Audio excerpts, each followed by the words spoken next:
everybody. Welcome to another episode of the Universe Within podcast. This episode of the show is being sponsored by my friends over at a company called Real Mushrooms, realmushrooms.com. Sky Chilton and his father, Jeff Chilton. I interviewed Jeff a number of episodes ago. Really interesting guys. I really enjoyed that conversation with Jeff. And it's a company that sells and distributes medicinal mushrooms in powder or capsule form. I was really happy to have these guys come on. I think they were very much in alignment with the values of the podcast. As you all know, a big part of this podcast is about plant medicine, holistic medicine, and I think the benefits of medicinal mushrooms are truly fantastic, and I think there's really a growing body of work that's really showing and alluding to all of the amazing properties that mushrooms have. They sell a lot of different mushrooms, things you've probably heard of, like reishi, chaga, lion's mane, turkey tail, cordyceps. Those are all mushrooms I work with. They're part of what I consider for myself a really holistic supplement regime. And the thing I really love about their company, not only are they really good guys, I think they're really ethical guys, but the product is really amazing. It's all 100% mushrooms. They're organic, and that's really rare. For better or for worse, the supplement industry is highly unregulated, and so often when you get supplements, you don't necessarily know what you're getting. You may be getting some mushroom, you may be getting a bunch of fillers and other things. Oftentimes, even when you're buying what may be a mushroom, it may not have any of that mushroom in it at all, unfortunately. Even some of the big, I think even the biggest company that sells mushrooms, actually it's not the fruiting body, not the mushroom itself. It's the mycelial, which is grown on grain, and then those things are mixed up and then sold in a supplement form. So not only are you not getting the mushroom itself, you're getting the mycelium mixed with grain. So it's one of the amazing things of Real Mushrooms is it's exactly that. It's real mushrooms. So it's 100% mushrooms, organic. So you're getting a really good product. You're getting the actual fruiting body, the mushroom itself, 100% of that. And again, just really great guys. I'm really happy to have them on and supporting this podcast. So if you'd like a really good product, you'd like to start working with medicinal mushrooms, check out their site, realmushrooms.com. And also listeners of this show, if you go to their site, realmushrooms.com/universe, you get 25% off your first order, which is a really good deal. And I think once you start working and tasting their products, you'll really see and feel a big difference. So thank you to them. And I think that's it. And without further ado, here is the intro to the show. Hey everybody. On this episode, I spoke with Rune Hjarnø Rasmussen. Rune's a really fascinating guy. He was actually recommended to me by a listener of the podcast, and it was very serendipitous timing because I had been looking to bring on someone to speak about Nordic shamanism, Nordic animism, kind of Nordic traditional myths, worldviews. So he was a really perfect person. We had a really interesting conversation talking about these very subjects, and it was very interesting just hearing his story, hearing about these Nordic traditions, some of their roots, the relational aspect of the lands that they come from, the animals that are from those lands, also his own story of also spending time in Brazil and immersed in one of the traditions there called candomblé, and how he learned from that and was able to apply that to his own roots. So it was a really fascinating conversation, and I think you all will really enjoy it. As always, if you're able to support this podcast, that's a really big help to me. Patreon is a really beautiful way. It's a website. You can sign up for as little as $1 a month. There's different tiers you can sign up for. Those tiers give you different things back, things like early access to shows, bonus material, Q&As. To all the people who are supporting that way, to all the patrons, as always, thank you very much for your help. I deeply appreciate it. It's really what allows me to continue making these episodes. And if you're able to do that, thank you in advance. One of the things we touched on in in this talk was also this idea of a relational aspect of things like reciprocity. So it's a really beautiful way that if you feel like you're gaining something from these episodes to be able to give back. There's also the ability to donate via PayPal. I'll put a link to both of those in the show notes. If you're not able to do that, as always, some of the really small things make a really big difference with the algorithms. So if you're viewing this on YouTube or Rumble, subscribing to the show, turning on the notification bell, liking the video, leaving any questions or comments in the comment section. Those things really help with the algorithms. And if you're listening to this on Apple Podcasts or Spotify, following the show and also leaving a star rating and a short review is a really big help. So I think that's it. Without further ado, here is my conversation with Rune. I'm running out from the maze, running out from the maze, running out of the maze today. Running out from the maze, running out from the maze, running out from the maze today. I'm running out from the maze, running out from the maze, run out of the maze today.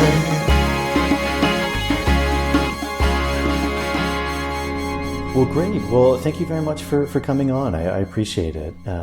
We were chatting a little bit before we started, and this kind of came about through, I guess, a friend of yours who also listens to the podcast, who thought you would be a really good fit. And it was quite serendipitous timing. I'm not sure how much you know about my work, but I do a lot of work with plants as medicine, and I lived in the Amazon for a long time, for about a decade, living with different groups of people down there, learning their cosmovisions, their medicine, and that became a big part of my work. I mean, really my life for the last decade or so. But at a certain point, I felt very called in this way of kind of bridge keeping and bringing this medicine back more towards my roots as well, which I come from the US, and so kind of North American traditions and plants and trees, and also European traditions, because a lot of us in the US, we have European roots as well.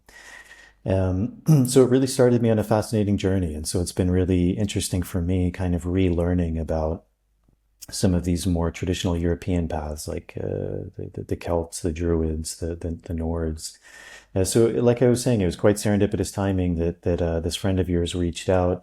And it seems like it's one of the things you specialize in. So it'll be fascinating to just kind of pick your brain. But maybe to start, if you wouldn't mind just saying a little bit about you, who you are, where you come from, your background, and what got you interested in the work that you're doing. Yeah, first, thanks for having me on here, Jason. It's super nice to be chatting with you. I'm a historian of religion, actually. I studied at the universities of Copenhagen and Uppsala, and then I've lived in many places around the world and sort of studied different kinds of culture, basically. Then the North European heritage has always sort of been a bit of an interest. I started being very interested, particularly in the pre-Christian knowledge systems and mythologies and all that.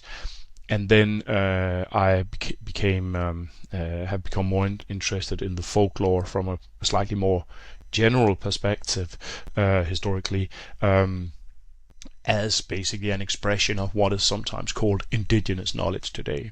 I don't use the term indigenous when we're talking about majority white people, but a similar kind of knowledge as what is typically called indigenous knowledge today, traditional knowledge, I call it.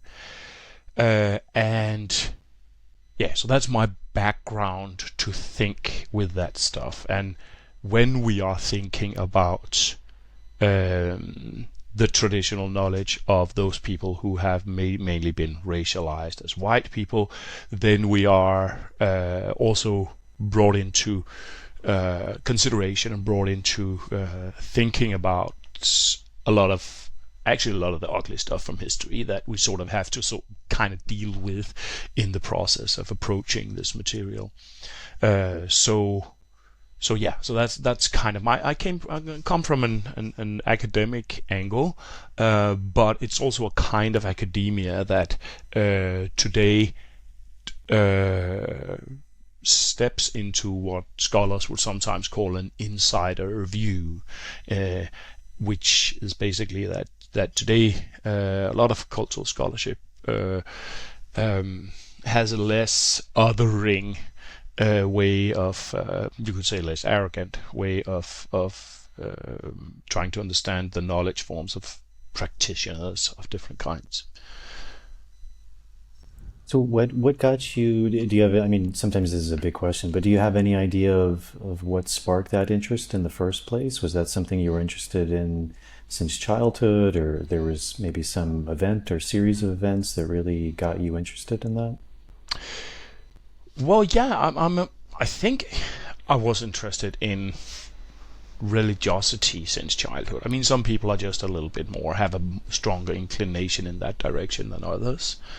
And particularly the interest in North European heritage actually also came from the fact that I grew up in a fairly secular family, but we also have a bit of background in a kind of a North European kind of Christianity that actually focused very much on, for instance, the pre-Christian mythology and these kind of things.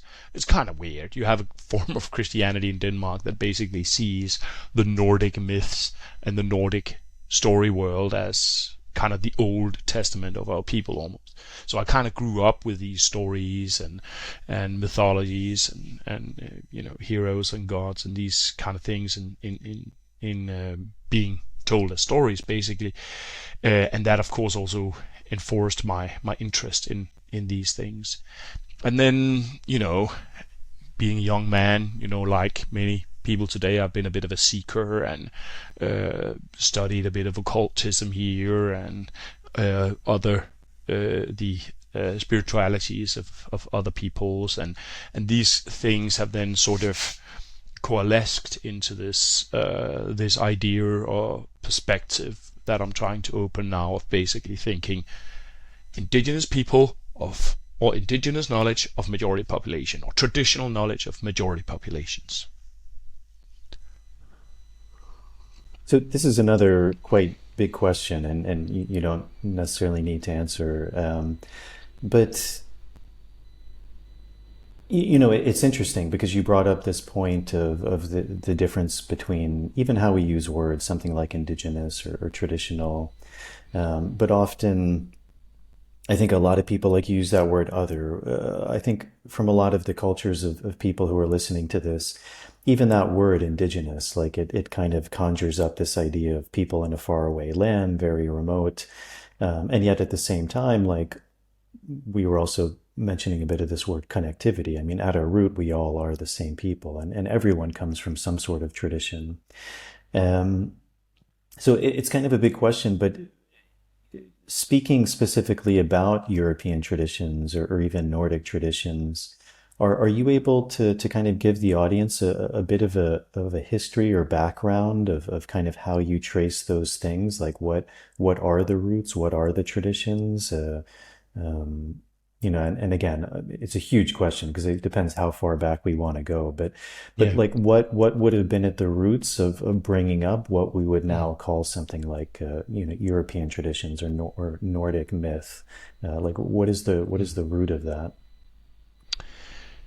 You know what, man? I actually try to focus a little bit away from this very historic focus where you would say, okay, so the people in Norway, Denmark, and Sweden, they kind of belong to the same language cluster, which is a subcluster of the Germanic language family, and we have related cultures, and that can be derived back to a general Germanic culture that has Indo-European roots, perhaps, and all these things.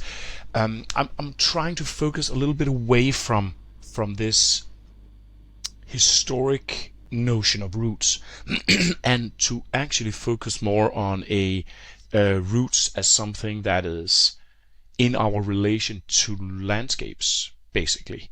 There's a story from a an Icelandic saga in which a man called Thorolf Mostarskeg, he travels from Norway to Iceland, which at that point was empty, or virtually empty perhaps, though a couple of Irish hermits who were sitting and meditating on some mountain here and there, but it was generally just an empty space, Iceland. So they came there, people from Norway, around 1,000 years ago, and when you look at how they approached this land, you see that it was intensely ceremonialized. Even from leaving Norway, there were certain things they had to bring, certain things that had to be treated in specific ways, and they had a specific ceremony approaching the coastline of Iceland and about settling. So Thorolf, he did all these ceremonies that you could say they are ceremonies of rooting yourself in that completely new land where nobody lived before.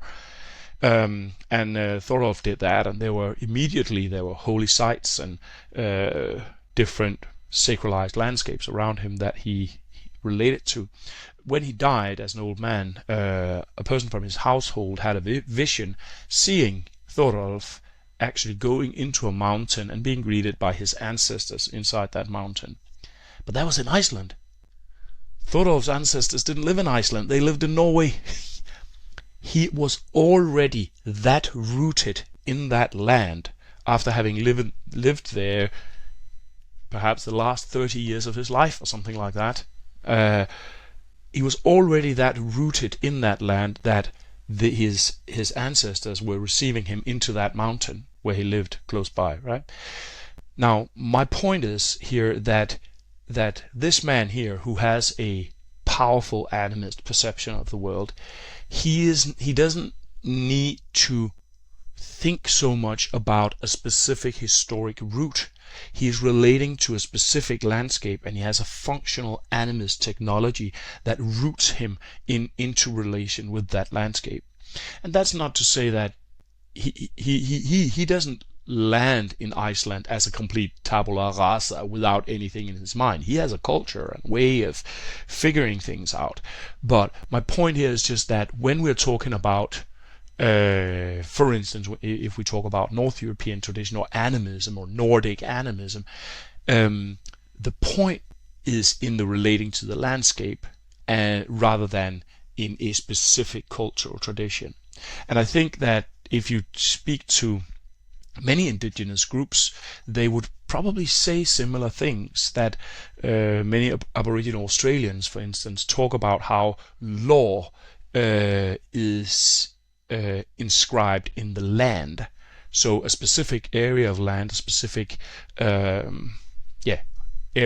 a specific bioregion perhaps, or an area around a river or a forest, something that has in itself law that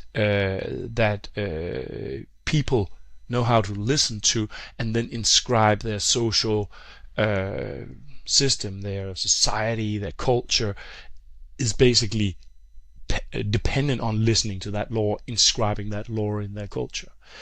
And I think that with the world that we live in today, where so many of us are in like diaspora, we are living in a different place than our great-great-grandparents typically today. Most of us, a few of us, live a little bit closer to where our great-great-grandparents lived, but we aren't that many.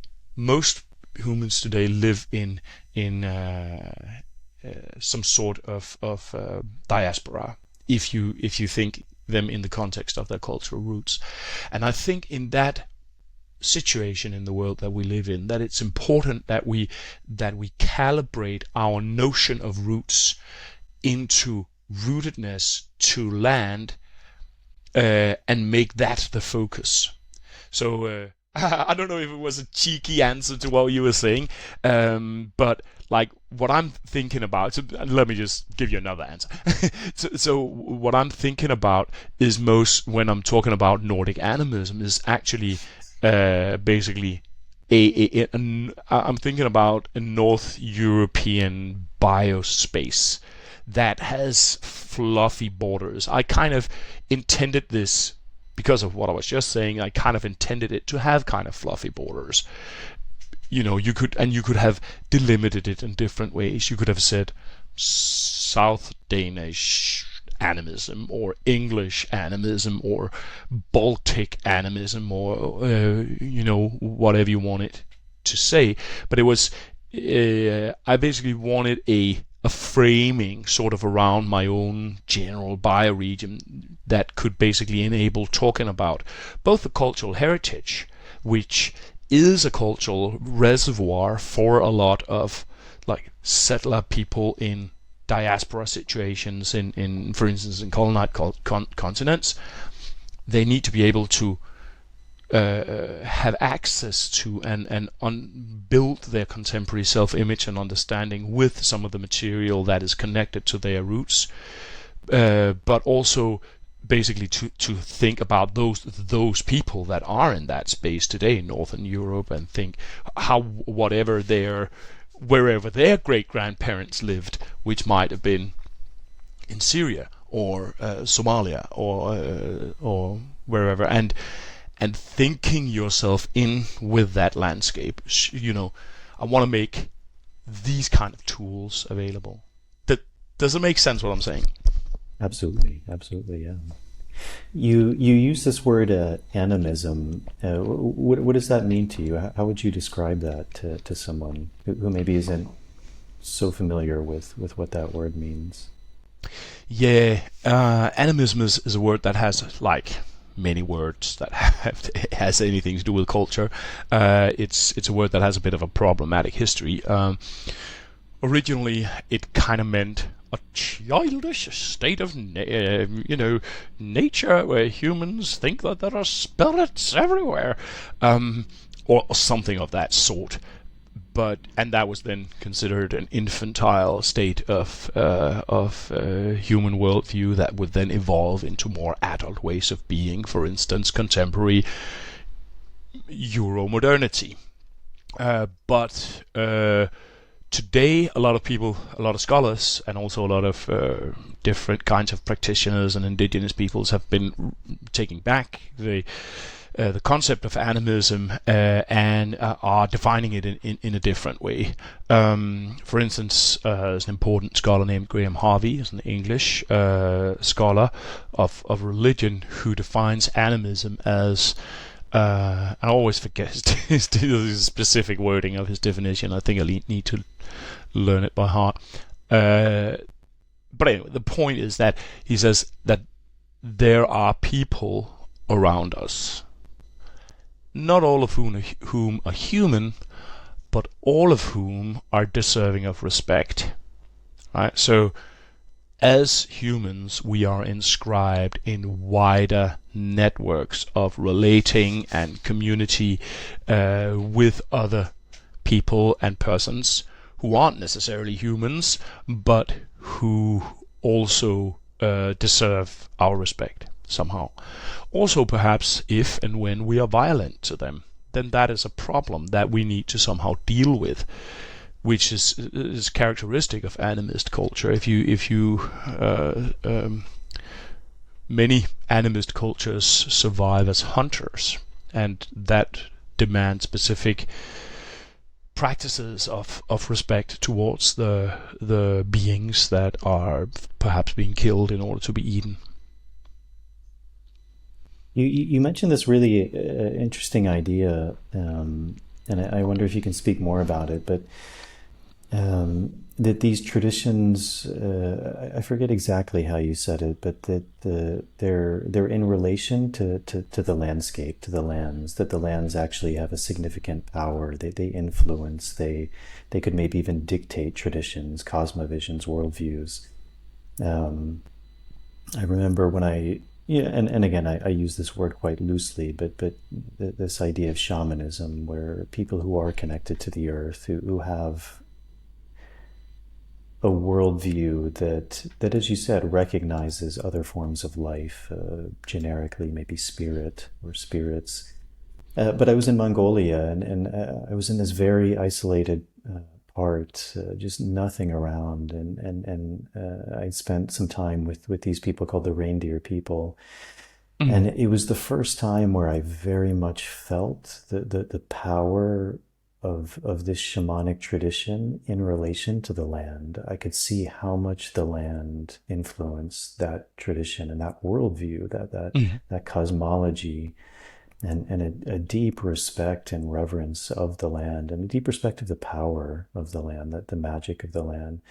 So that's something that very much resonates with me. Is that something you can talk more about? Because in so many traditional cultures, there is a deep influence from the land. Even, for example, where I've been living the last number of years in the Amazon, so much of their cosmovision is directly related to the land, the animals of the land, the feel of the jungle, the life and death cycles of the jungle. And it obviously very much influences their worldview. And then for the last few years, changing environments to the Andes, which is almost another world. I mean, very sparse kind of life compared to the jungle, huge mountains, very high up, very thin air. And again, that tradition, there's similarities, but it's a very different cosmovision that's very much based on their land too. So much that they even have names for the mountains. The mountains have powers. They're protectors. They're medicine. And again, just a small example, but very much shaped by their landscape. Mm-hmm. Yeah, I think that when you look at probably any traditional culture, you find a web of different kinds of intersecting forms of land connectedness. And when I say land connectedness, what do I mean by that? Well, I think it can be many things, but one thing it's a very clear, direct expression of land connectedness is that if we have the animist idea that there are others around us, then we are connected to these others. We are in social contracts, in bonds of reciprocity, in family kinship tie, in all kinds of different forms of relation with these beings around us. One very remarkable way of doing that is kinship. To basically, and this is sometimes called totemism, that people say we are a group of people here and we are in relation with Raven. Raven is our kin. So there's a kinship group that consists of ravens and humans, and these are considered as sharing in nature somehow in this kinship group. This is not an arbitrary example. It's an example of a specific kinship relation that I've been working with here in Northern Europe, where there has been a raven kinship culture that is somewhat similar in some ways to the raven kinship culture or totemism that you find in the northwest Pacific coast of North America, where there is a cluster of peoples that have these raven totem clans and raven myths and so on, and they're very similar to what you find in pre-Christian North European mythology.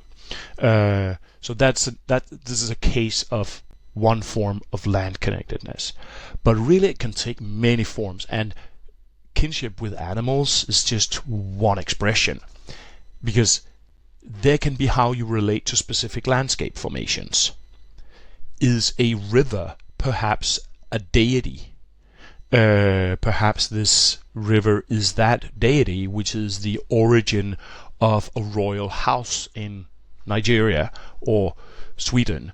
That there is a river whose deity, whose god, who is divine, and in its divinity it is the source of perhaps a royal house, and thereby perhaps seen as the source of the social order in that area. It could also be the changing seasons that we are in relation with. Summer and winter is not something that is just mechanically ticking by in an animist perception of the world. It's something that humans are participating in, and something that animists have always understood, and which humans on a large scale is in the process of remembering again, is that the world and the world's functioning in a way that that makes it into a harmonious place for humans to live, that is not just a given that we can just take. It actually takes human effort.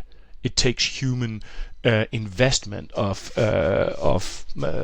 doing things in certain ways in order for the world to not basically descend into collapse. Right now we are on our way into the biggest collapse in the history of life for 65 million years, right?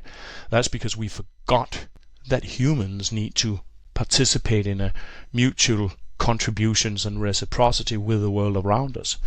We put that out of our mind for a couple of hundred years. We told ourselves a myth that the landscapes around us, the world, is just a dead thing lying out there. And guess what? That kills the world. That we conceptualize it as a dead thing in a very literal sense. So so there are different kinds of land connectedness. Seasons here I mentioned, also light cycles. The idea that this is like in North America, this is not experienced as much as in Northern Europe. But if you lived in Siberia, you have likely experienced it, that it is significantly darker in winter than it is in summer. So the shifts of light in the land that you live, that's something that's it's a very prominent feature of your life, basically. So you see that in North European traditional knowledge, there's a lot of relating with light. There's a lot of burning pyres at specific times of year, or carrying torches, or lighting Christmas candles on a tree that you put somewhere, or these kind of things, which layered in them, even if they might be very contemporary practices, like lighting lights on a Christmas tree, layered in these kind of practices are I would say Nordic animist notions of relating to light in specific ways. So that's kind of how I would like outline land connectedness in a rough way. Are you able to speak a bit more about that raven kinship, or those kind of raven totem groups? Because I think that would be a fascinating example to people of just how something like an animal can play such a big part.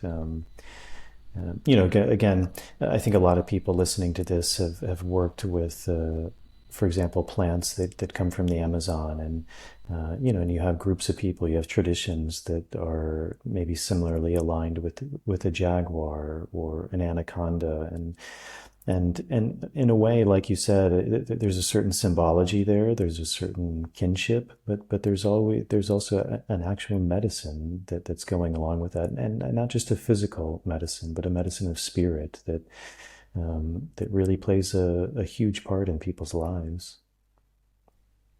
Yeah. Like the animal kinship is.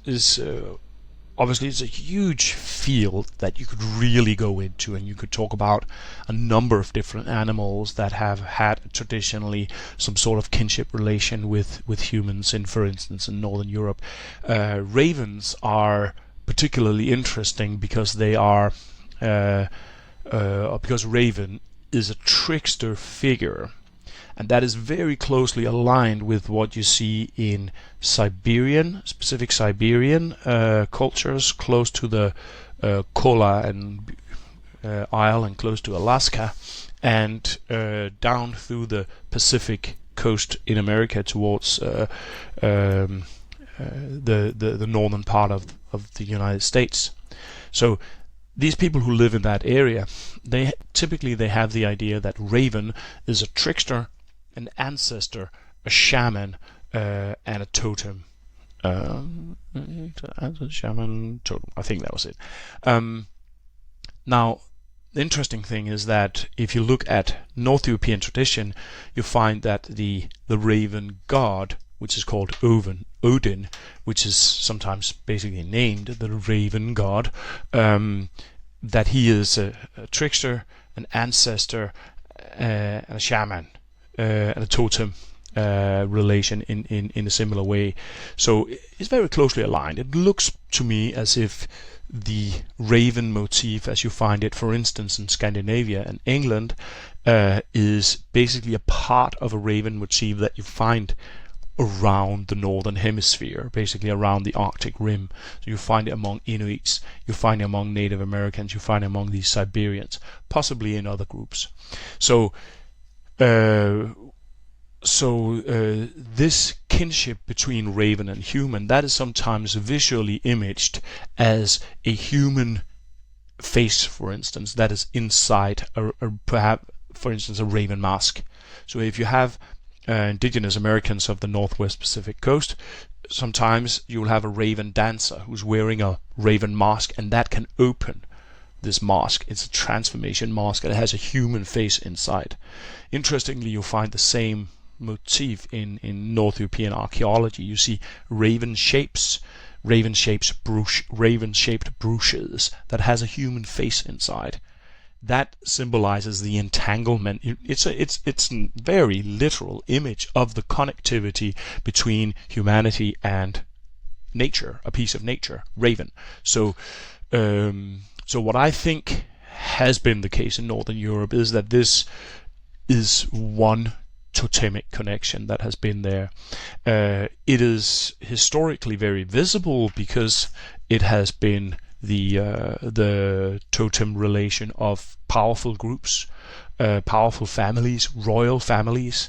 So that means that you can read in chronicles about people who are carrying a flag with a raven on it in wars and these kind of things, which doesn't necessarily mean that the raven only means war. That's not necessarily just what it means. It just means that there's a group of people who are seeing their power in association with that particular being. Now, raven is also important because it is a trickster, and therefore there's a trickster voice in raven that some believe that we need today. We need some of that trickster genius in order to cope with the way that our, in a sense, very trickstery nature as humans have made an awful mess of things. We have messed up the entire world in our gluttony and our thoughtlessness.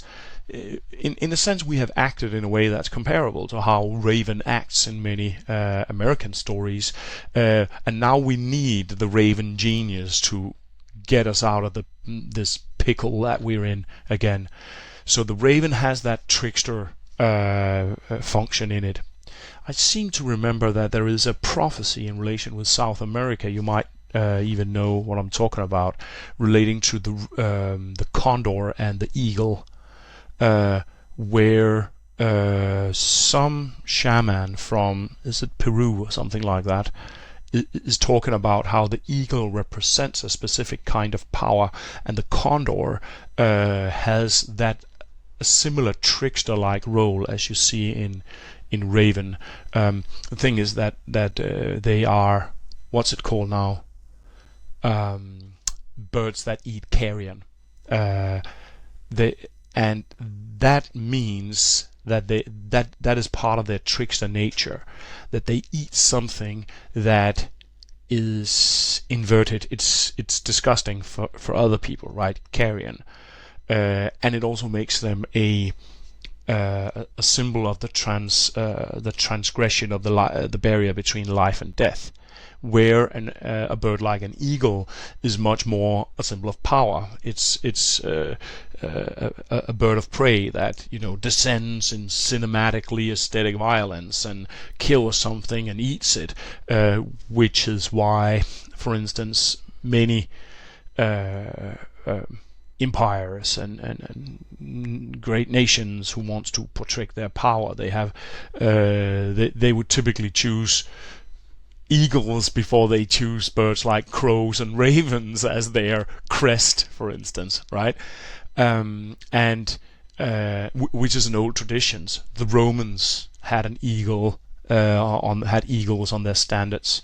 The Americans today still have that eagle standard, and they got that from the same part, or they got that from that tradition. So there's a tradition of imaging that bird in this way, and there's some sort of an interesting relation actually between eagle and raven. Also, when you look at the European tradition, that the raven is very much there. It's very visible in some of our source material, for instance, of the Viking Age, as this shamanic ancestor deity of specific powerful groups, and then the eagle is also there. But I was partly inspired by a couple of British scholars who basically suggested, I don't know if it's this whole naming our time as a something seen is getting a little bit too much these days, but they suggested to name our time the Raven Scene, that period where we need the voice of Raven to revalorize our relation with land. So I kind of tried to manifest that by basically creating a contemporary raven flag, where I looked at a lot of archaeological imagery of the North European raven, and I made drawings, and I had some friends who are graphic designers who helped me get it so it looks cool, and then we basically created a flag to basically say connectivity in our time. Connectivity in our time. And so did that answer your question? Yeah. You were speaking about something that's very interesting, which I think in a lot of traditional cultures, I mean, maybe even almost all, there is this idea of a trickster. And it's often associated with the shaman. The shaman is the one who, in a way, kind of shakes our worldview, and sometimes they have to do some outlandish things or shake us, whether it's through a ritual or a ceremony or something that really begins to lift the veil in a way and allow us to see the world in a much deeper way. But it's interesting because often that's something that we seem to have forgotten about. Like, I think many people come to these paths, and maybe it's because they're very influenced by these more Eastern traditions, like the enlightened person, the one who's calm in all aspects, the one who says little or just imparts wisdom. But that was a very different worldview from a lot of these more traditional cultures. As you said, they looked at things in terms of relation. There was good and evil. There was forces of good, forces of bad that they often had to fight to bring into order. And this idea of a trickster was very, very important. Is that something maybe you can speak a little bit more of? Because it does seem to be such a common theme in shamanic paths and in these traditions. I mean, I'm kind of, even as you mentioned, like these myths like Odin and Loki, I mean, so much of that history was this dance, this pull, this different forces trying to achieve the same goal, and yet at the same time coming at it from these very different ways of doing it, and yet it seemed to be trying to impart something, to teach something to us. Yeah. Oh boy, that's an interesting and important question. Yeah, I think we are living we might be living in a raven scene. We're certainly living in a trickster time, a time where there's a great need for tricksters. One way that you see it, I think, is that we have gone completely medieval in our relation to media. It's very much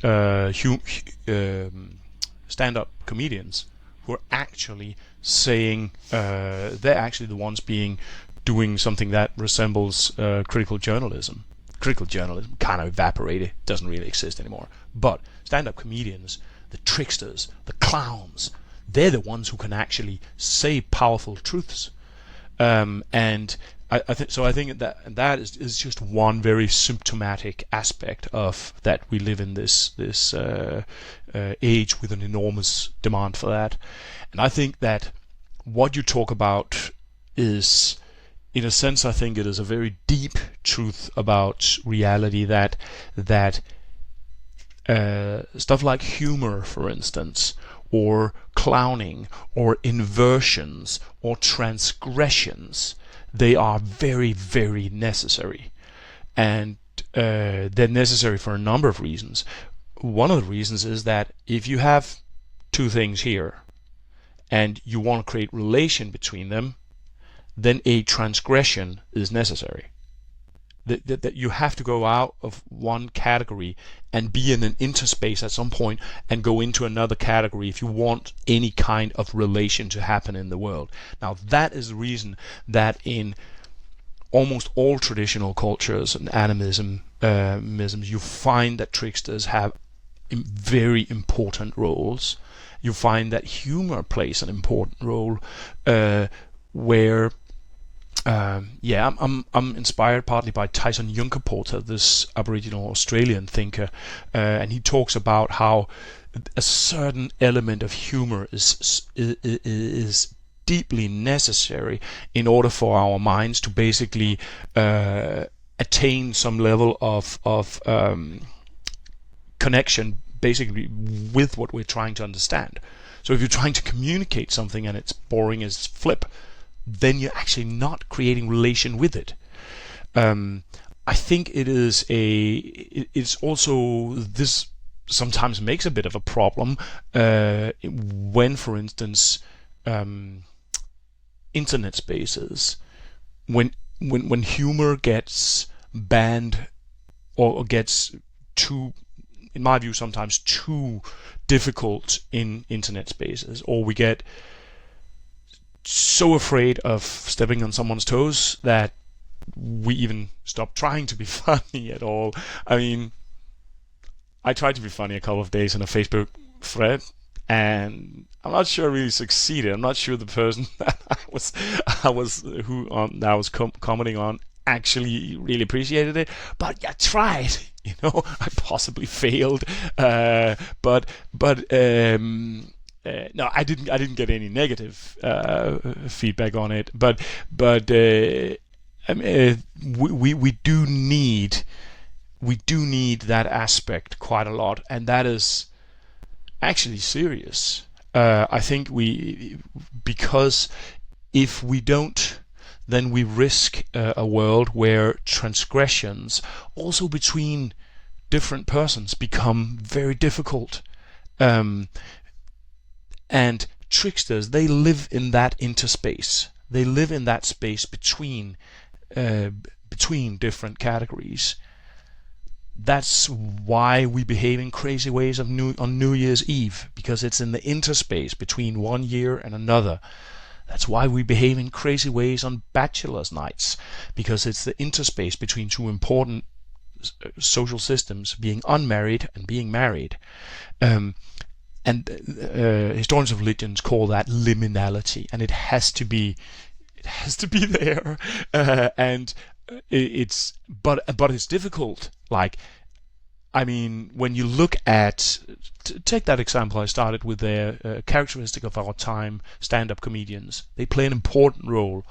If you look at these stand-up comedians, the ones that are really good, and you see them in a serious discussion where somebody's really trying to challenge them, try to look at a guy like Trevor Noah, who's a stand-up comedian, in kind of sharp debates with perhaps a political opponent on YouTube or something. The guy has an IQ of 140 or something. He is sharp as a razor. This is just to say, humor is not easy.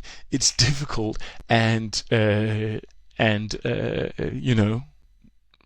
but we need it, and it also requires a bit of courage, perhaps, to try to be funny but fail,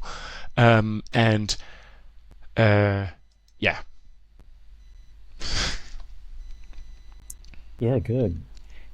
You spoke about something else that I think is very fascinating, which gets back to this animistic worldview, to this interconnectivity, to this relational, this reciprocal idea, which you were talking about, what many people would refer to or call the climate crisis, and even kind of mentioning this idea that some of that has perhaps come about because we've forgotten that interconnectedness, we've forgotten that reciprocal or kind of relational aspect, that everything does have a cost, that nothing is free. Everything that we do, there's something that's, in a more Eastern way, that there's a karmic relation to it. And that ultimately we can't just take and take and take. If we just take and take and take, then something becomes unhealthy, the environment, but also we become unhealthy because we are in relation to the environment.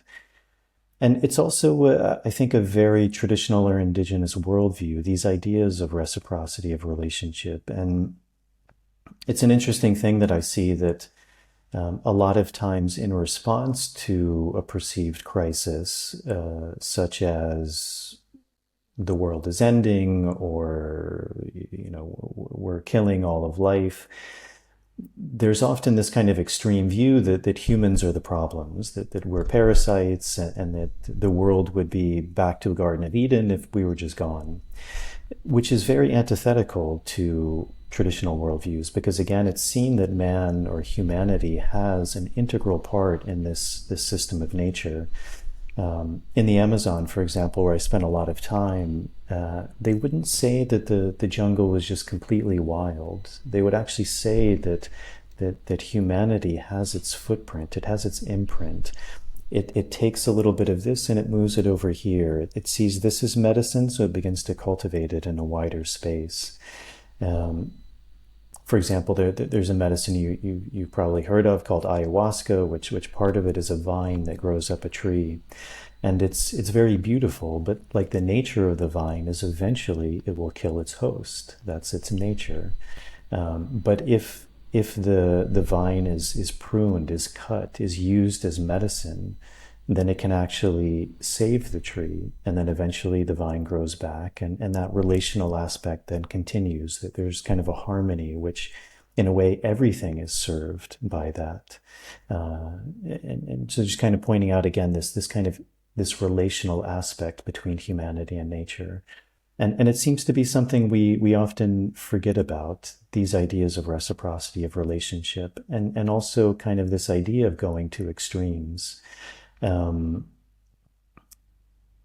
guess the question is something along the lines of can you speak more about that idea of again the relationship between humans and their worldview and I guess nature in that way, because in so many of these traditions it's something that's literally built into the cosmovision, is again this relationship between humanity and land, and that always has to be in some sort of right relationship. And again, kind of going back to this idea of a pull and push, almost this trickster element that we have to, I forget the word you use, like something has to be infringed in order for that relationship to be able to come into right relationship. Yeah. Where to start on this? I think like our whole notion of nature, that there is a part of reality that's called nature and it's separate from our culture. In many indigenous groups or animist groups, you actually don't find that separation. You just find, and we would then tend to think, oh, so they are living in nature, but actually it's the opposite. They're living in culture. To them, culture is just much more universal. They don't have a part of reality that's called nature. Often they won't have a word that corresponds to our word nature. Perhaps you can say stuff like in the bush, and that would mean, but going into that bush, you are often still in a very cultural space, in a very social space, because there are these others in that bush that you can exchange with, and that you need to be in relationship with. However, in the colonial encounter, something very specific happened, and that was that Europeans wanted to take ownership over specific parts of land. And so the idea came about, or was somehow invented, that in order to actually own land, you need to be an agriculturalist. You need to improve the land in order to own it, which weirdly might actually be an idea that somehow stems from an animist root somewhere, but that's not so important in that point. In this situation here, the idea was just that idea came to then be weaponized to saying that people living, for instance, in the Amazon, they are like wild beings. They're like parrots and howler monkeys running around between the forests or between the trees, where in actual fact it would be much closer to reality to say that there is a piece of humanity there that has a very expanded knowledge tradition of how to take care of that land, and that's actually a very active thing that's going on. And there's patterns of burning and patterns of different kinds of agriculture-like activities and pruning and doing specific stuff to that area, which is culturally transmitted, but that has been tended to be overlooked. So I think many indigenous groups are very much anthropocentric. They see humanity as very central to creation somehow. Humanity as a caretaker, humanity as something that is needed, in fact, to take care of the world. And in that idea might actually be rooted in some sort of realization, I think, of humanity's rather incredible destructive potential, because this is not actually the first time in history that we have seen humanity be rather destructive to nature. When humanity spread across the globe, what you actually see on every single continent, with a possible sort of exception of Africa, but on every single other continent you see that at the point humanity arrives, if this is the biodiversity or the presence of big mammals, then after humanity has been there for a short time, big mammals disappear, which is basically because humans are ferocious hunters, and so like giant sloths and giant bears and giant deer and all these mammoths and all these beings that were dispersed over the world after the this kind of, what is it called, post-ice age fauna, that was basically almost eradicated by humanity when humanity spread. And I think that humanity's that traditional knowledge and animism represents some level of realization that whoopsie daisy, we can actually mess up things fairly badly if we don't just take care a little bit. So, and this is why you find that people in the Amazon or in Australia, that there are even parts of their traditional knowledge that go out and impact landscapes in ways that in fact imitate the presence of some of these big mammals that have played the role of keystone species. A keystone species is a species that's particularly important to uphold biodiversity in a specific area. So in some cases, traditional knowledge practices and indigenous groups has basically, for instance, periodic burning of specific areas and so on, that basically it does some of the same things to the land, I think, as some of the keystone species do. So it's a way of humanity of trying to realize, okay, we need to modify the destructive potential and keep the world alive. And I think that when you sometimes find this very pessimistic view of humanity, I'm sometimes thinking like, what it seems very self-defeating somehow, because so should we just drink poison, all of us? Like, would that be the solution? As a realistic suggestion, it isn't actually an absurd idea. And I think that if you evolve into an adult way of thinking about the world. I don't think it is an option to suggest that, and I think that indigenous culture and animism represents such an adult way of in trying to cope with the destructive potential of humanity. Interesting. I was reminded of a story in the Ecuadorian Amazon. There's a group of people called the Shuar, and kind of talking about how these destructive principles are built into the nature of humans, but also how there's a remedy built into the cultural system. And the Shuar would say the fundamental role of men, is that they hunt animals and they chop wood, which were two very, very important roles in their culture. They needed to hunt in order to eat, and they needed to chop down trees to have the wood to be able to make fires to cook the meat. But they would say that men left unchecked will hunt all of the animals and they'll chop down all of the trees. And so the role of the woman, which is interesting. Just one moment, Jason. Cherie, was it somebody for me? Okay. Sorry. There was just somebody was just ringing on the door, and I thought it was for me. Okay. Yeah, no problem. Yes. Sorry. And they would say that the role of the woman, interestingly, is more of this idea of wisdom. The role of the woman is to tell the man when enough animals have been killed and when enough trees have been chopped down.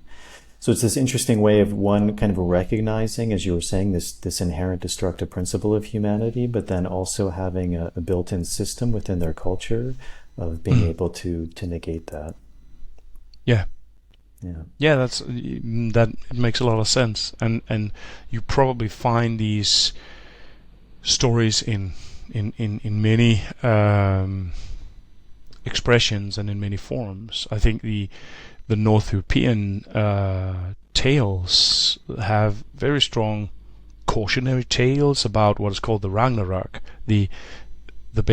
which is basically an eco-prophecy of social and ecological collapse, and when connectivity fails in the universe, in the cosmos, then everything collapses, and the task of humans in that from that perspective is to maintain connectivity, to keep the world in mutually beneficial, transformative web of relation. Yeah. So, kind of going back to more of this idea of Nordic animism and also myth. And I don't know. I think it's something you're familiar with, but some of these kind of creation stories. I mean, you mentioned Odin and Loki. Some of these Norse gods, Freya.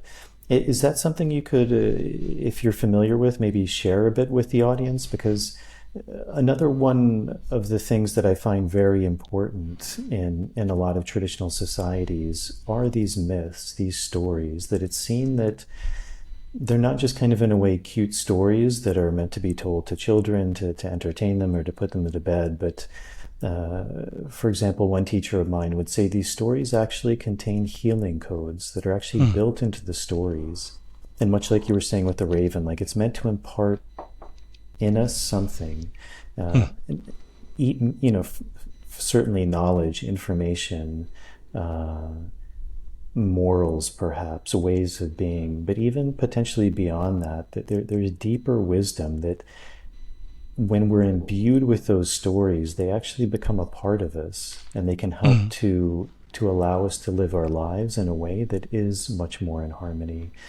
And I think some people are probably familiar with these stories of Odin, or they've heard of Odin, or I don't know, maybe they've seen the movie Thor, and so they're familiar with them. But is that something you'd be able to speak a bit about, some of those archetypes and the Nordic gods and kind of what their roles are, and maybe what you feel is the role of those stories and the importance of those archetypes? Well, I think myths are stories that serve to create connectivity. I think humanity a little bit like I was just talking about with the eradication of these mammals. I think humanity has a deep recognition of our potential to fall out of connectivity, and a story like the one I was just talking about, the Ragnarok story, which is a prophecy about failing connectivity, that's a very strong example of it. But if you have a story about, say, a deity, say the god of thunder, Thor, then these mythologies, I think they are allowing us to understand and thereby perhaps inscribe us in relation with deep patterns of how reality is composed and how the world works. That's the objective of these stories. This is also the reason that these stories aren't necessarily always all that consistent between them. So it's not like if you read or see an ongoing TV series on Netflix, you're gonna find that that there will be consistency. If something happens in episode 3, then in episode 5 that has happened, so now that there's a different conditions, and it will be consistent in that way. That's characteristic of contemporary stories. In mythic stories, creation stories, that isn't all that important. What's important is the way that these stories create relation, for instance, by the way that they are they can give shape to ceremony sometimes. So one example of this that I have worked on these last couple of years is that there is a story about there's a legend about a king called King Aun of Sweden, King Aun the Old. So he was in this story. He starts sacrificing his own sons to Odin in order to live forever, and that was boggling me. Like, what? He sacrificed 9 sons in order to just go on living forever, and I wondered, what is the point of that story? Why is, what is it that is doing to us? What is it that we're learning from? But the point of that story is, first of all, it's a cautionary tale. Aun killing his own sons in order to egotistically live forever is, in a sense, an image of humanity that is killing its own descendants. It's comparable to some of the discourse that you find from contemporary indigenous Americans who are talking about being a good ancestor. Like this king here, he's the worst imaginable ancestor. He's actually murdering his own descendants. And in doing that, the world is falling apart.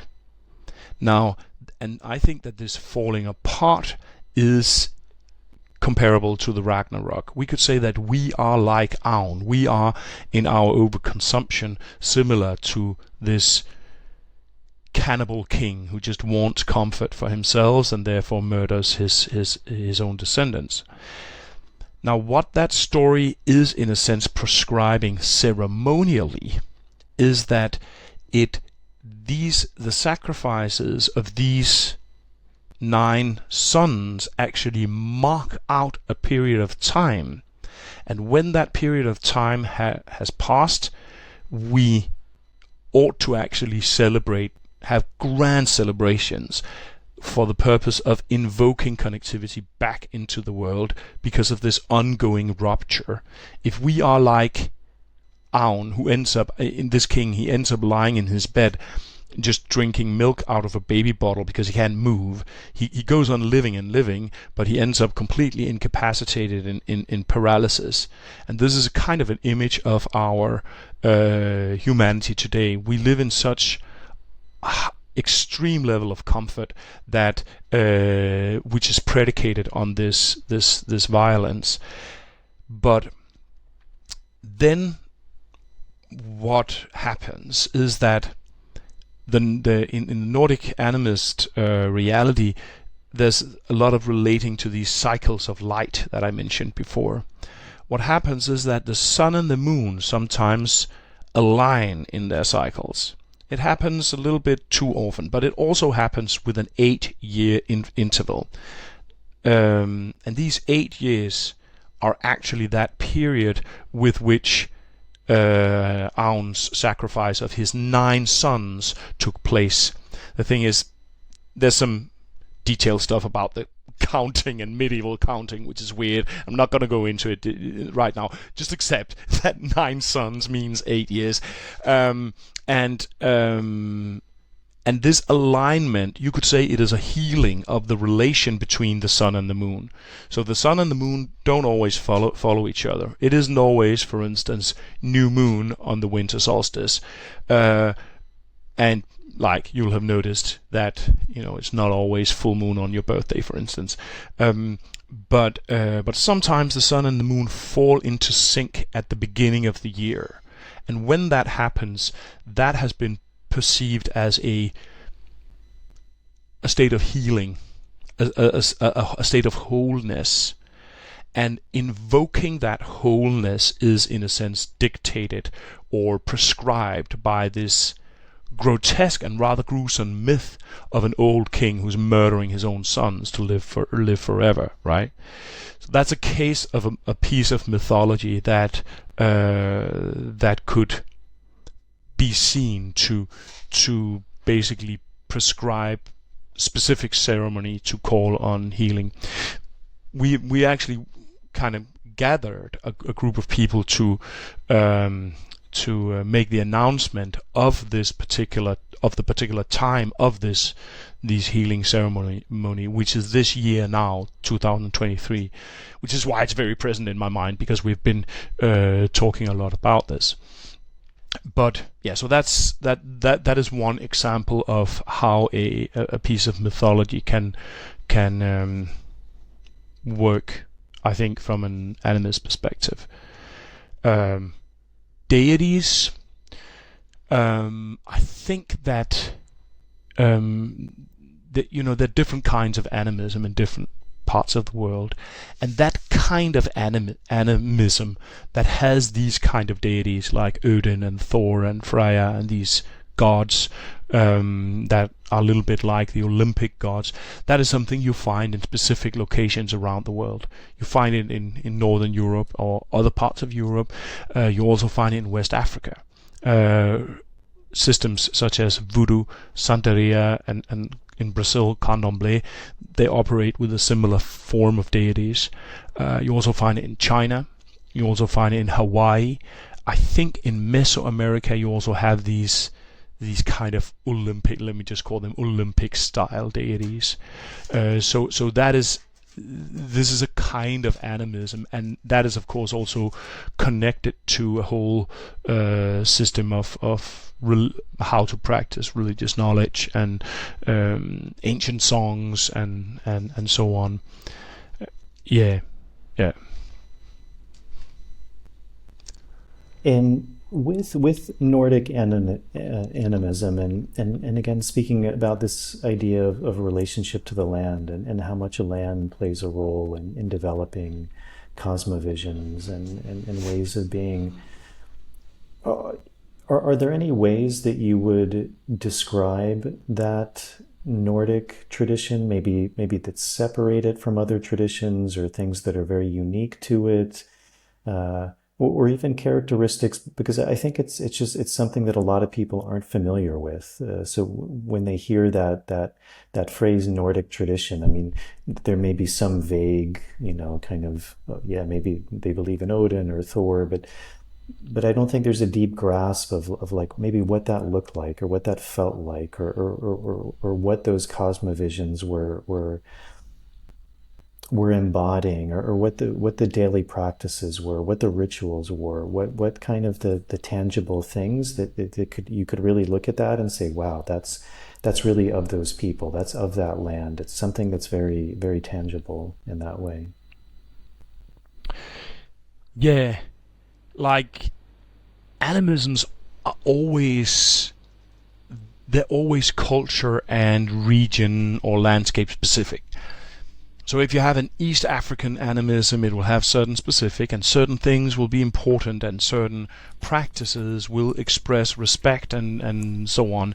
And if you have an Kamchatkian, Siberian animism, then it might be something completely different.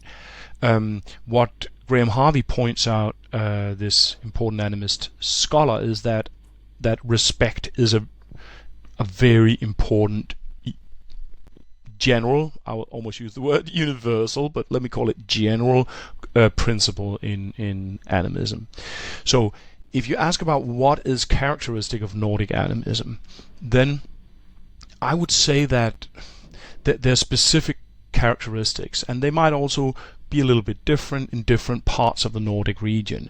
Stuff like I mentioned here, the raven kinship, that is a historic important part of Nordic animism. There's bear kinship if you go further north in Scandinavia. It's still there. It's rather totemic, actually. Seal kinship with pigs. There's specific beings that have a tendency to be considered sacred and important. Also sometimes plants. One specific plant that is incredibly important, incredibly central in South Scandinavian animism, and I think also German. I'm not sure if in English, but certainly in this place here, is the elder tree, which has an array of practical uses that will blow your mind. I mean, we're talking about 100 and I read a little bit about it. It was a 30-page kind of listing of all its different applications, and perhaps 120, 30 different kinds of medicine, like different ways of viewing it as medicine. Perhaps around 40 different culinary uses, use for the wood for utensils, all kinds of things. So that is an important plant in that space, and becomes then an important relation in that space. I think that if you look at the North European, but if you go further north in Scandinavia, I don't think you find that tree so much, and then perhaps it's another plant or another that takes that space. So it's very landscape dependent.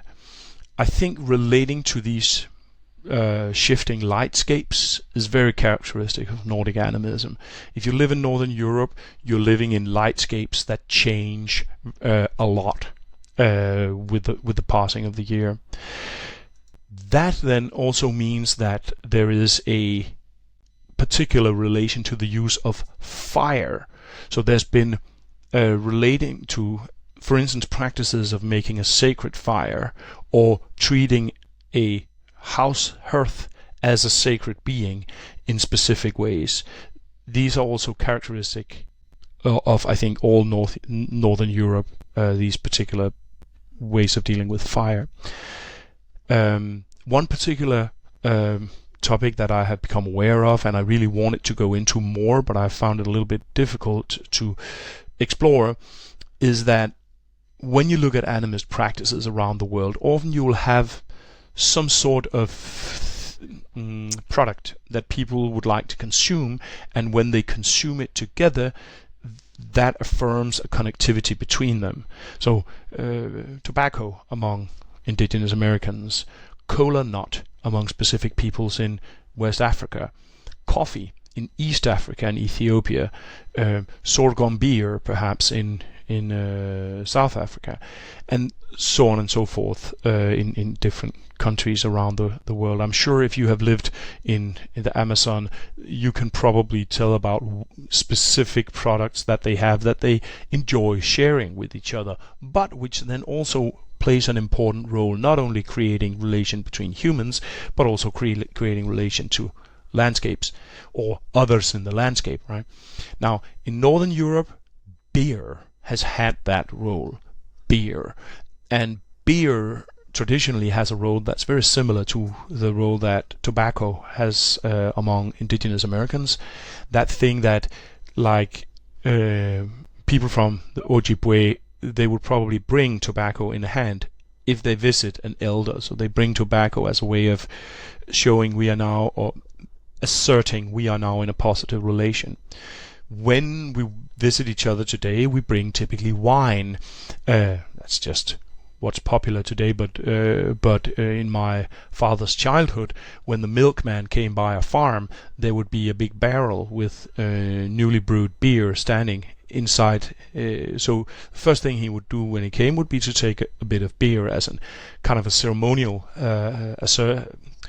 manifestation of having entered that space. So and I could go on for a long time. This thing with beer is rather fascinating, and it's very like strong and actually beautiful ceremonial aspect, which is characteristic of Northern Europe.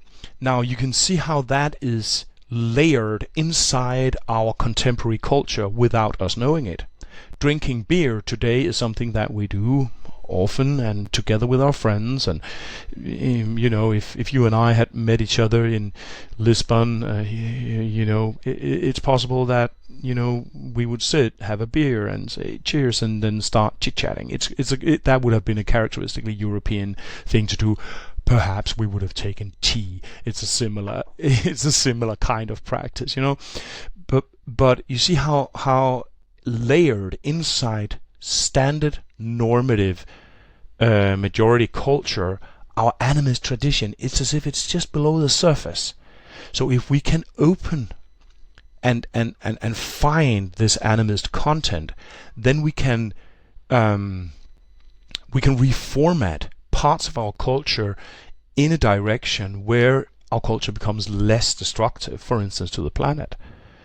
Beer today is an industrially mass-produced product that people often abuse it and or drink far too much of it. For instance, people in Northern Europe tend to drink far too much beer. It's become far too available,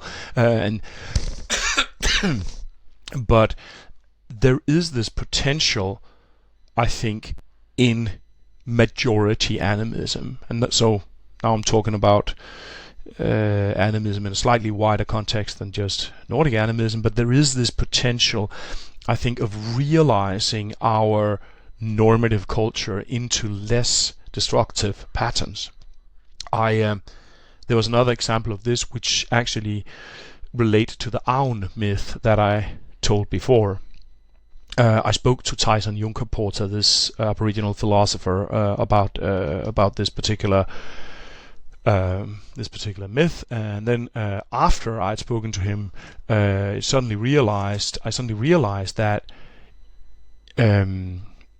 we had been speaking about QAnon and that whole thing, which a couple of years ago it still felt very as a very real threat in our world, that US might collapse in weird militias who believe absolutely things that are absolutely bonkers, right?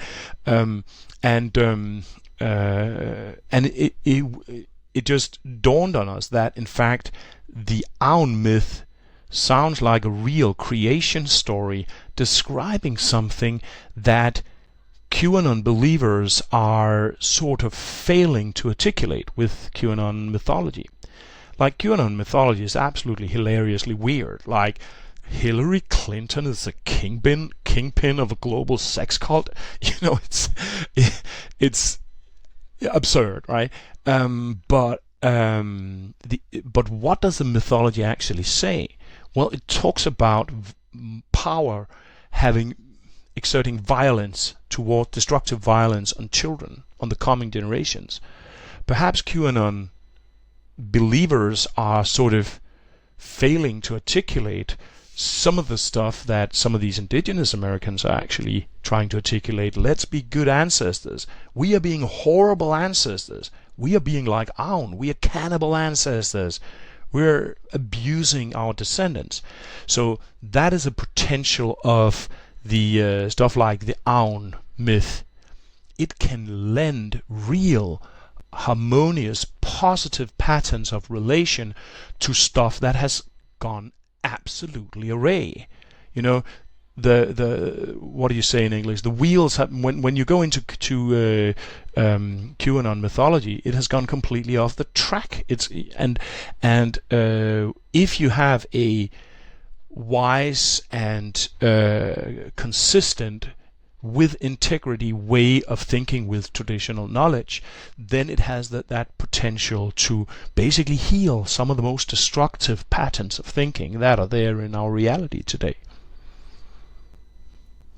It's interesting you mentioned the elder tree. It's actually a tree I've begun working with. It was actually the most recent tree really that I've been working with.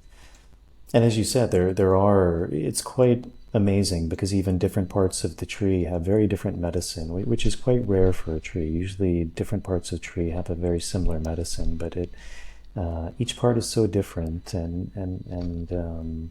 and as you said, just truly a host of medicine within one tree.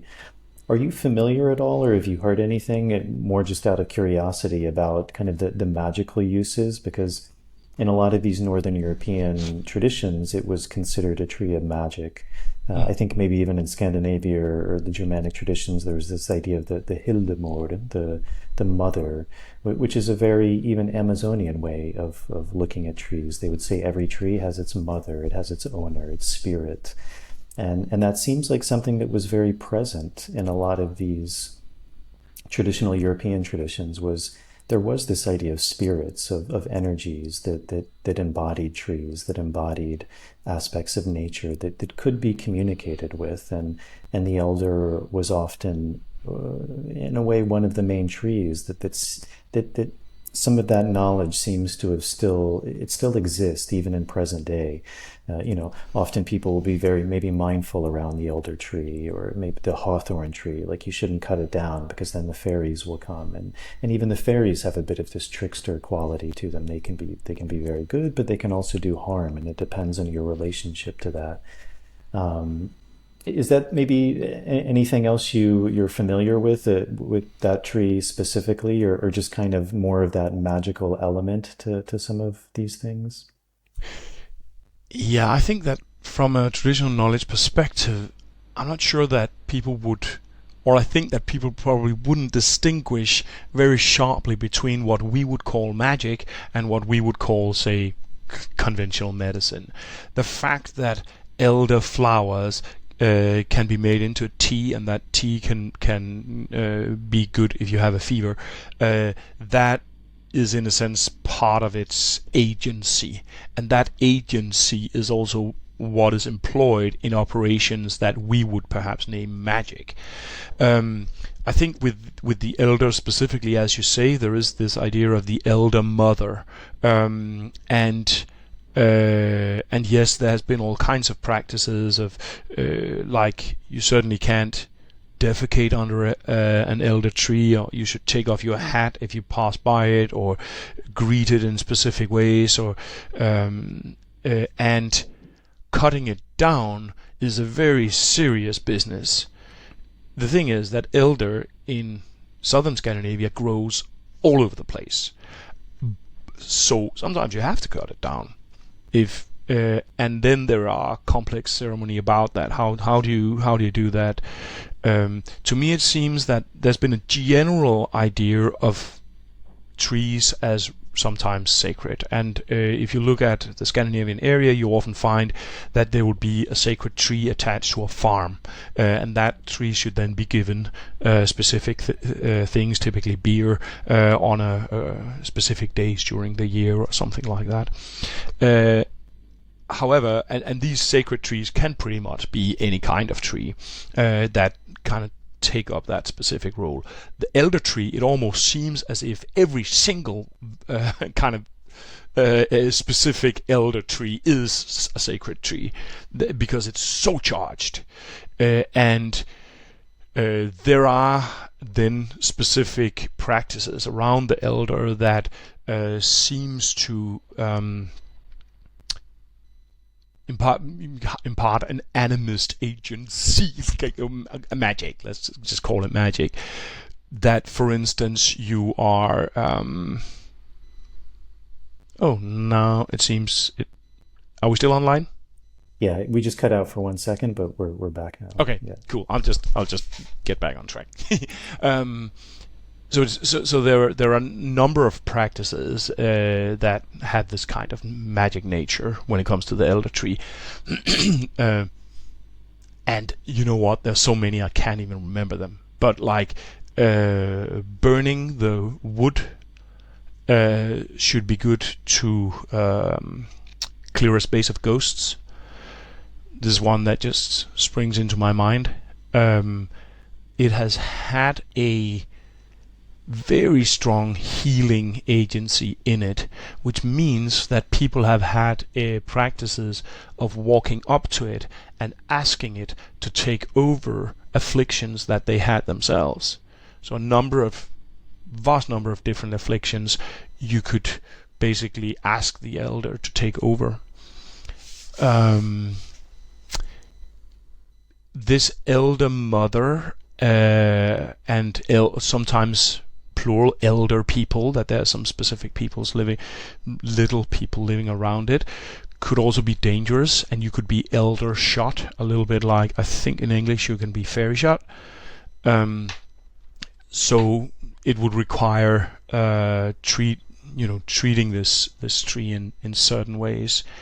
It has, I think when I've looked at the material, it seems to me that the elder tree has a connection to death. It has some sort of a connection to death, while it has a nature that is very powerfully alive. Elder trees in southern Scandinavia just grow all over the place, and they just come up all over the place. So they're very kind of powerfully present, and they're very alive, but they have some sort of relation to death. So they have used to, for instance, if a pig died or a piece of cattle died, they would perhaps bury it under an elder tree. I think it also has to something to do with the or it not also, but that is also that is connected or based on something about the biology of this tree. Typically, it would be like in the old days, like even when I was a kid, we would have like a manure behind the farm, like a big pile of shit, pig shit. If an elder tree is planted beside one like a manure, if it had been a beech tree, it probably wouldn't have been able to deal with all that nitrogen in the ground, because it's too much beside a manure like that. But an elder tree is just happy. It's just like, yeah. So it would just spit out loads of berries. And elderberries are actually slightly poisonous. Not like you can't rub an arrow on it and kill a howler monkey with it, but you'll get a little bit of a stomach pain if you eat a lot of them raw.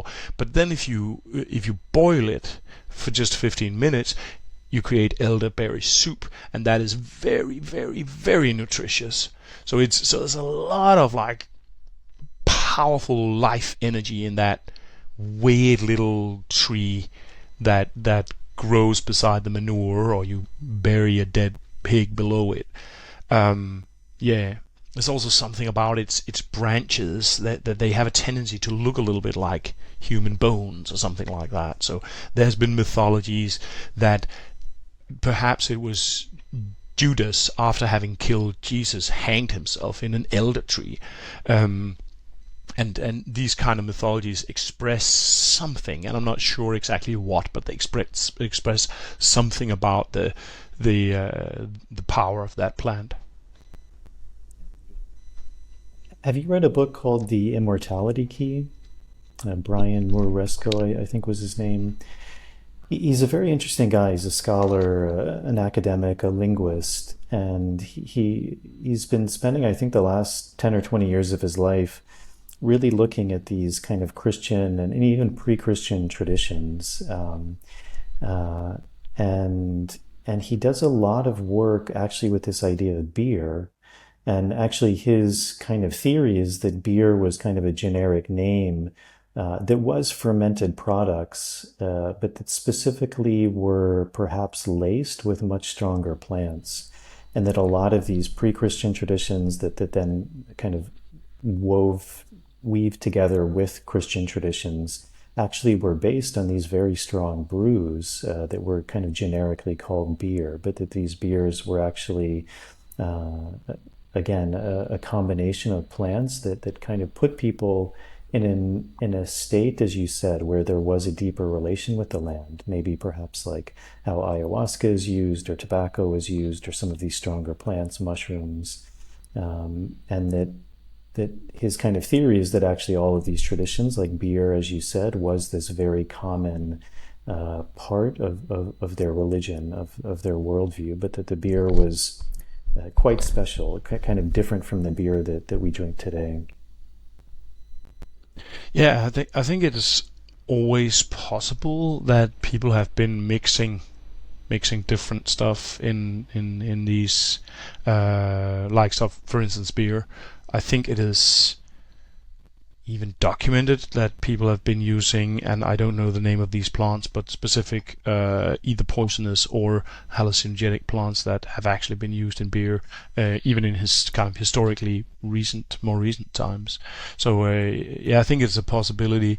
But I also think sometimes people have a bit of a tendency to overestimate the role of hallucinogenic medicines, because I actually think that humans who are not immersed in a modern perception like ours have a vastly greater capacity to experience reality in different ways than we do, and that's very difficult. It's very difficult for us to sort of grasp or understand. So I think we have a little bit of a tendency as contemporary Westerners perhaps to overestimate the role, for instance, of hallucinogenic plants. There are certainly specific cultures where hallucinogenic plants play a central role, and where, for instance, shamanic practices are basically based on the use of stuff like ayahuasca or other plants like San Pedro and peyote and these different things, or that it can be linked with specific initiatory steps, transitional rites, for instance, becoming an adult, and so on. So, and it's certainly also possible that it has been used. I almost feel like Googling that specific plant, whose name I've forgotten in English right now, but there is a mandrake, hemlock. No, it wasn't mandrake. It was Datura brugmansia. Just one moment. Mm-hmm,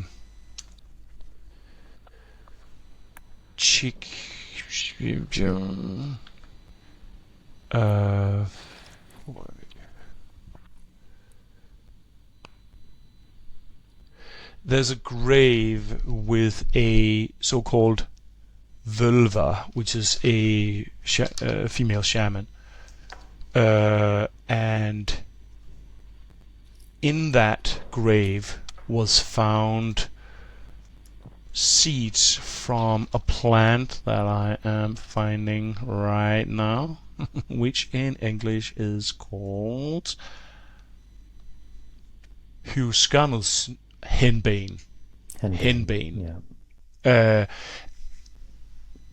Is a very specific plant which I believe is hallucinogenic, and it's found in the grave of a shamanic practitioner.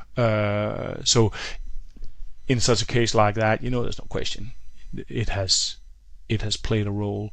But is also, I think it's also black nightshade is like one of the common names for it as well. Yes, commonly known as henbane, black henbane, or stinking nightshade. Yeah.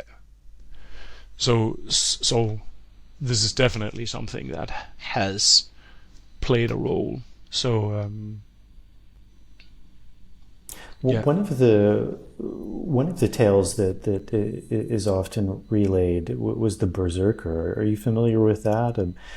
Do you think that was that there was some religious aspect or ceremonial aspect that was kind of charging these warriors? Because the kind of idea was that it was almost this like supercharged warrior who was almost like driven by spirit to in this like almost kind of like more than human like ability to fight. Do you think that was something just purely symbolic, or that there was something very literal in that story, or that there could have been hallucinogenic plants involved? Well, just anything, or through religious practice, or well, I think it would have been a religious practice.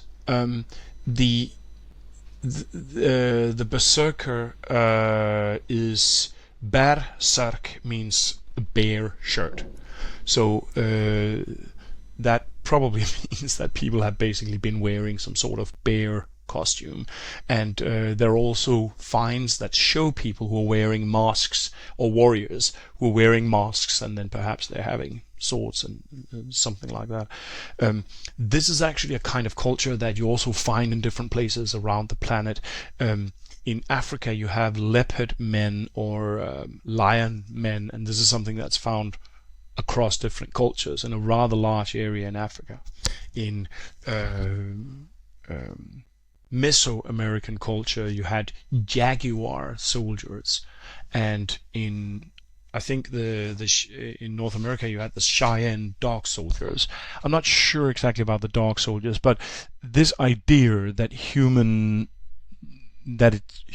become animal-like when they fight, that is something that you find across cultures in many ways. In Chinese kung fu, you have these ideas that you are perhaps imitating a specific animal in specific movements that you do. So there's a drunken monkey style, or there's a crane style, and these different animal imitations. I think that with the berserker, there could have been inductions of changed state of mind. It's not impossible. That could have been hallucinogenic, but we don't know. And I wouldn't necessarily expect it without it actually being somehow documented. But I think there would have been military groups who would probably have been wearing animal masking when they were fighting, and there could have been rituals that led up to that, rituals that could have put people in a changed state of mind.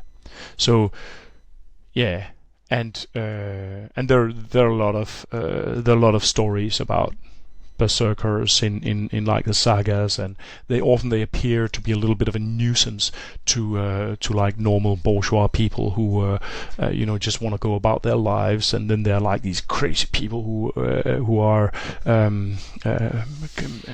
super violent and difficult to be around. So yeah.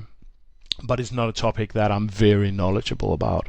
There was also, by the way, so berserkers is one, probably a kind of society, a fighting society of sorts, and there was also another society called Ulvheðnir, which were wolf related. So people would perhaps mask as wolves before fighting. There's some place in North America, I think it might have been the Cree in Canada, who have something that is very similar to the berserker, a warrior society where these, I don't remember exactly how it was structured, so forgive me if I say something that's slightly incorrect in here, but I think they would be fighting naked, or they would be going into war naked, and their symbol was a knife that was made out of a bear's jaw. So the handle of the knife would be made out of a bear's jaw, and they would probably be induced into this warrior society through initiatory rites of sorts, and the berserker could very well have been something similar to that. I could be wrong with this, but I mean, I'm trying to think, but I would imagine that the kind of present day, again, for lack of better words, but Scandinavia is probably one of the more secular places in the world now. And yet, a big part of your work is this kind of revival or getting back to the roots. I guess it would be a two-part question. Like, why do you think specifically Scandinavia has become so secular? Maybe even the positives and negatives of that, and then do you see that there is a real revival or interest in kind of getting back to something that is, as you said, in the land, in the people, in the rivers, in the memory of all of that, which as you said, we're also a part of. We're not removed from. Yeah, I think you're totally right. Scandinavia is very, very secular. Very secular. I live in Denmark, southern Scandinavia. In many ways, I have trouble thinking about a more secular country. Perhaps France is more secular, but there are also counterexamples to that. For instance, we still have a bit of a state church, actually, which is a weird anachronistic thing hanging around. But nobody really uses that church for anything, so it's a weird thing. But yeah, just to say, we are very secular in Scandinavia, and I think it has to do with, I don't know exactly what, but I think Protestantism is a vital factor in making a place very secular. At least in the case of Scandinavia, I think it would have been. I spoke to an Irish author who was working on Irish land connectedness, and Ireland is a part of Northern Europe, sort of the North European sphere, but it remained Catholic, and that has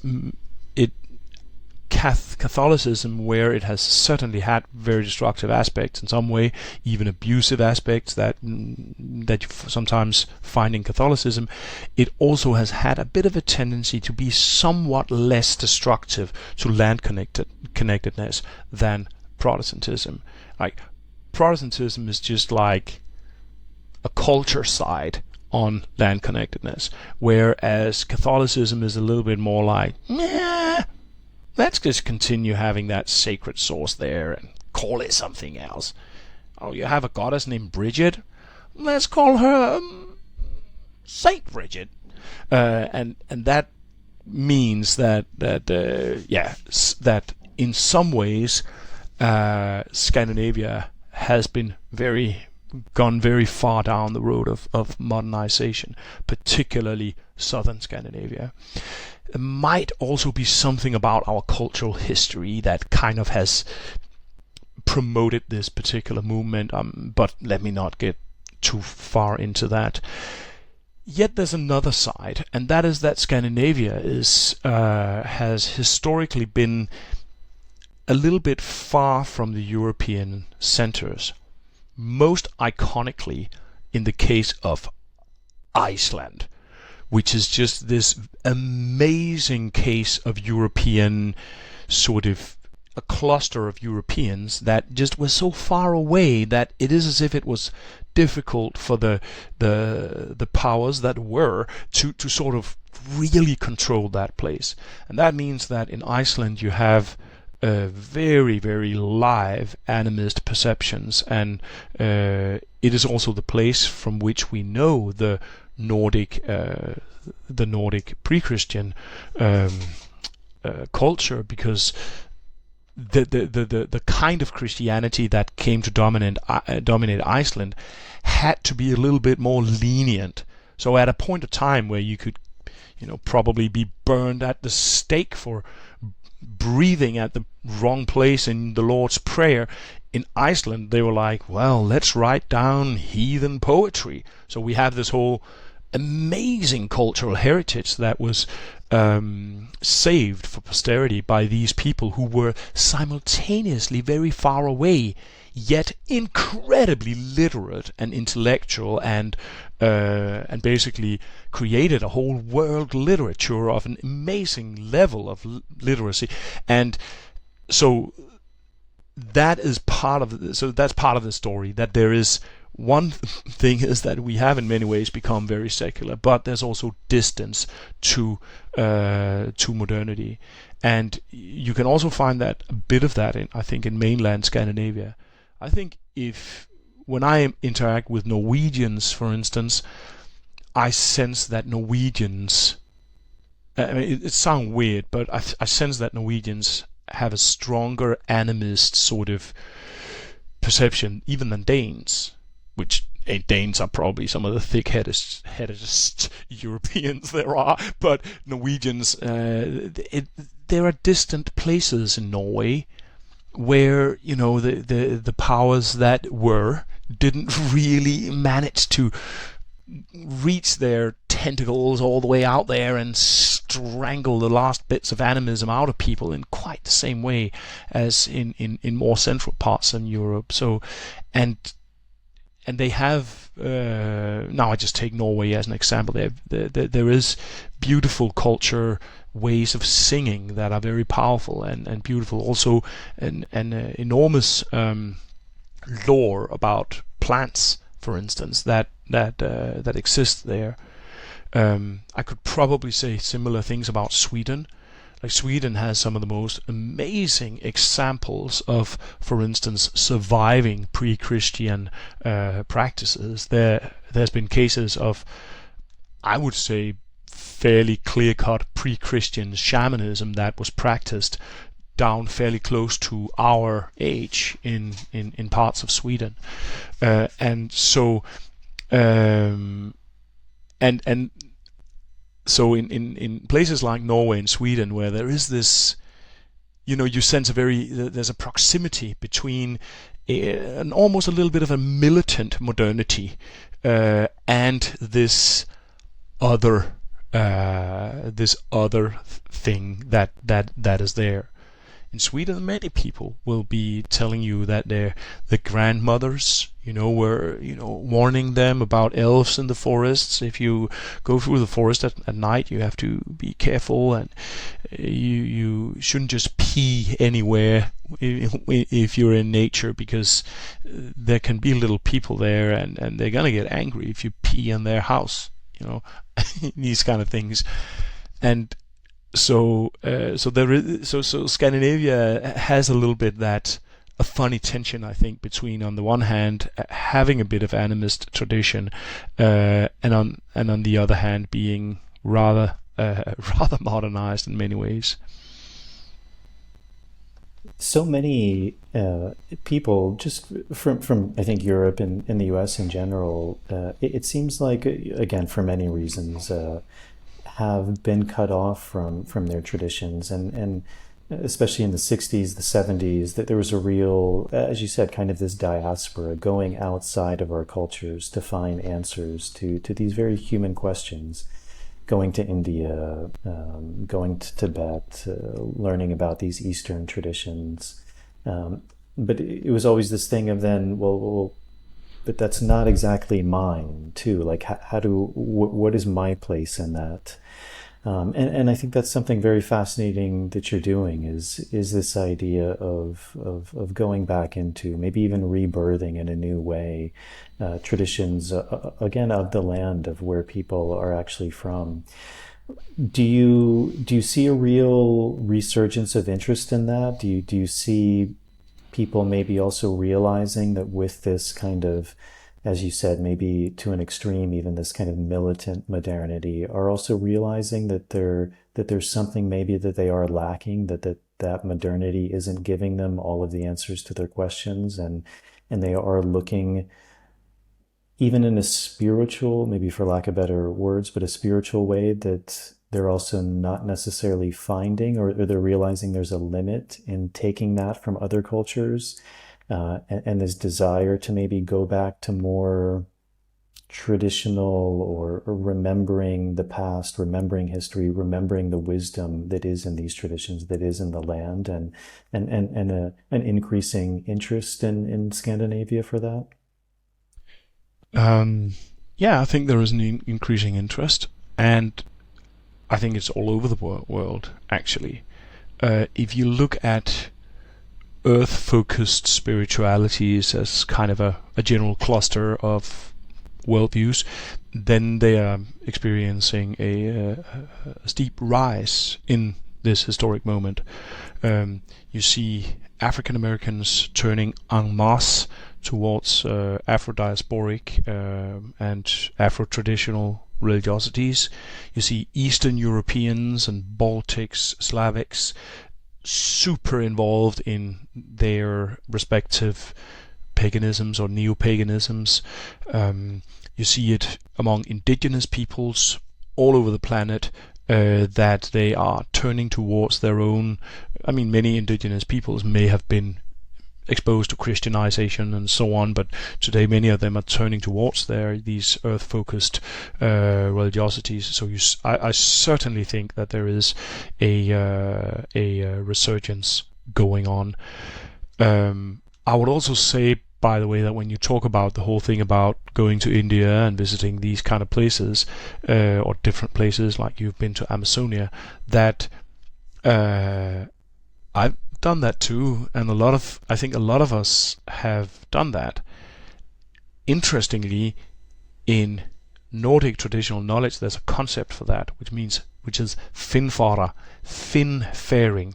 Now the Finns, that is an old name for the Sami, which was considered an important other, and relating with the Sami was a really important part of Nordic culture through history. There's also been a lot of abusive relation, colonizing and culture side going on, definitely.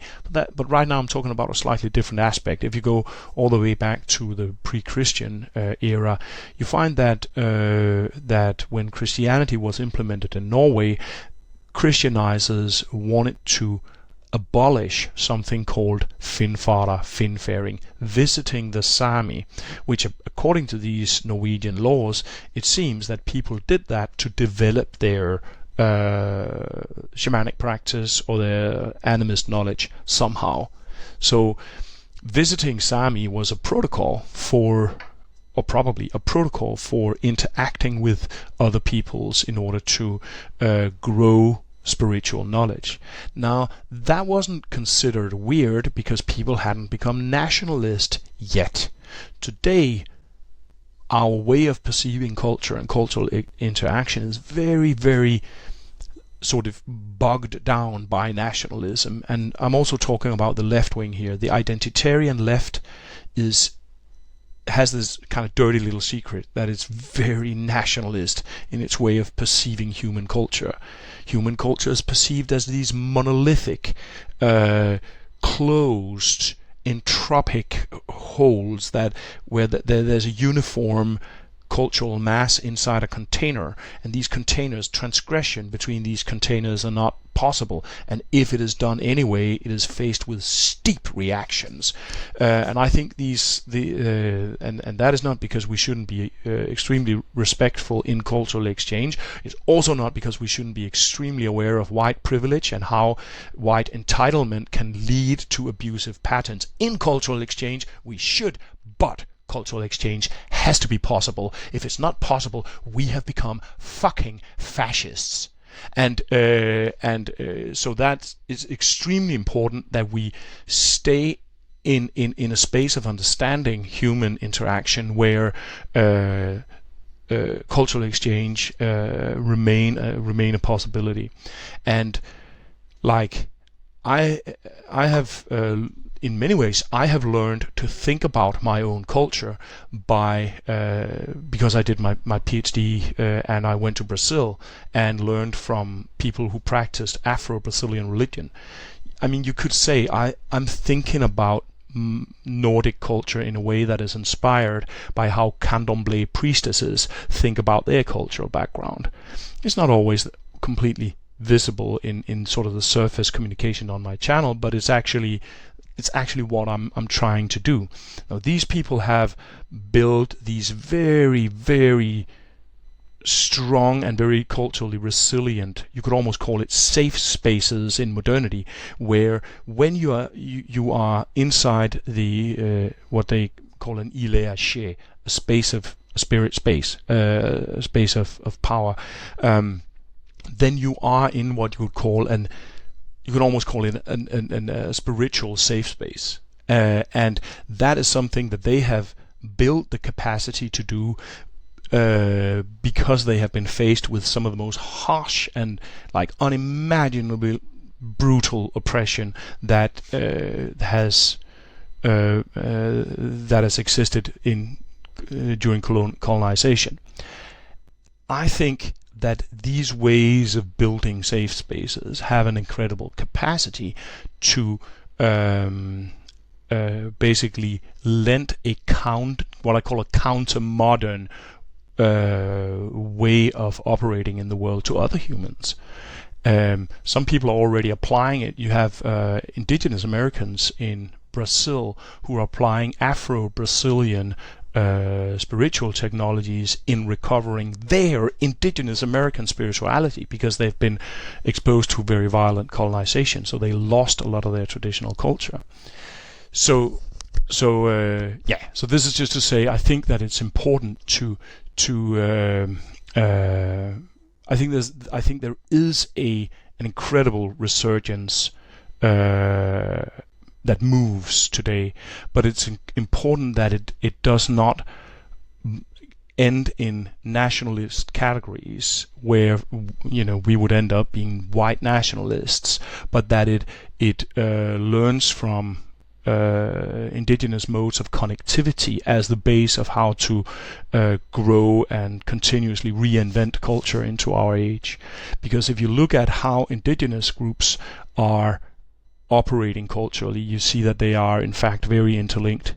You see that a lot of cultural decolonization by indigenous groups is basically based on a lot of cultural exchange, and so indigenous groups are borrowing a lot from each other, basically in order to affirm and reliven their practice of a traditional knowledge. And so rant over. I think it's important that those people who have been racialized as white by the systems of oppression, that they are not excluded from participating in these cultural exchange, because that would basically, I think it would reproduce a fundamentally racist structure, which is white exceptionalism. If white people are the only ones who can't participate in cultural exchange, which it sometimes seems like if you look at some of the discourse that goes around in social media spaces, then you're actually enforcing white exceptionalism. You have changed the valorizing structures. Perhaps you are devalorizing whiteness, which is a good idea if you look at the history of colonialism. But you shouldn't maintain the seclusion of whiteness, the exceptionalism of whiteness, even if you devalorize it. Yeah, great. As we begin to wrap up, I find that very fascinating that you spent time in Brazil and also beginning to use that as a lens to begin to, in a way, rediscover Nordic traditions. And I think Brazil is such a fascinating place because it is such a melting pot of people as well. You have the own indigenous cosmovisions, worldviews stemming from the jungle, which is a huge part of Brazil. And then you have the European, the African influence that came in, the Christianity, the African kind of more, you could call it maybe spiritism. And Brazil has this very fascinating, these systems that have really emerged, and they're very Brazilian in that way, like kind of from all of these different people. Things like Candomblé, Umbanda, Santo Daime, Novo União, these very Brazilian movements. And again, this is a huge question, but maybe are you able to speak a little bit about some of the things you've learned spending time in Brazil? I mean, it sounds like you've spent a lot of time with Candomblé, and maybe just a bit of what that is and what you've learned from that, and how it's also helped you to shape and kind of see some of your own traditions, because I think that's a super vital point that you've made, and because it's also very interesting that it's in Brazil, because Brazil has done just that. They've taken these different traditions in order to create something new, but then also to go back and to be able to better understand all of the roots as well. Yeah, Brazil is absolutely fascinating. I mean, I've never been to India, but I imagine that Brazil is almost as spiritually intense and as India. Yeah, like one thing that's characteristic of Brazil is that the fundamental mode of these kinds of religiosity is non-nationalist. That doesn't mean that nationalism doesn't play a role today. You have a lot, for instance, and a lot of people come in from North America. North America has, in my experience, very dominated by nationalist perceptions. Because North America is very sets a lot of the norms for contemporary thinking in the contemporary space, then you see those disseminating a lot. So it's not because I want to have a go at Americans. I actually love Americans. I think you're great guys, and I think that in a sense, I think North Americans are probably the ones who are going to be finding some of the important solutions, exactly because they're so immersed in some of the tightest confrontation with the most difficult questions of today. Anyway, that was a sidetrack. Now I think Brazil has this non-nationalist mode of religiosity, where, for instance, deities and spirits, they seem to be not dependent on religion. They can kind of move around between religions. It happens fairly often in Brazil that a person will start perhaps being initiated or start practicing a kind of spiritism, or perhaps kind of verging into Umbanda, which is a kind of spiritism that leans into the African forms. And then perhaps a spirit guide will be saying to the person, you know what, I actually don't want to be worshipped in Umbanda. I would like to be worshipped in Candomblé. And then the person will transfer to Candomblé because the spirit in Umbanda is telling a person to go to another religion. Now, that particular movement between Umbanda and Candomblé is a major driving force in the religious landscape in Brazil, because what happened in the last century was that Umbanda grew very strongly in Brazil, but then inside Umbanda it seems that spirits, they kind of prefer being worshipped in Candomblé, actually. So a lot of the people who converted to Umbanda then went on and converted to Candomblé. So this is just to give you an example that it's like the groups are not the important thing. It's the spirits, and they will transfer humans between classes of religion. So when you look at how, for instance, these people, they think about their religiosity, then there's a lot of things going on. And the trickster that we spoke about before is a very central function for them, that there can be these very fluid inversions in their transfers of meaning. So, and this is particularly important when you look at how they identify, for instance, West African deities like the Orisha with Christian saints. So they when they identify, then sometimes it seems that the saint is almost an inversion of the Orisha. So the powerful hyper-masculine war god Ogun is identified with the feminine and kind of gentle Santo Antonio, who's holding a bouquet of flowers in his arms.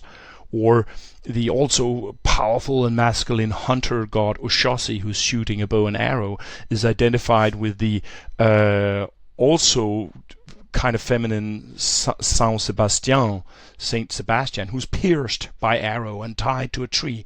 They almost look a little bit like inversions of each other.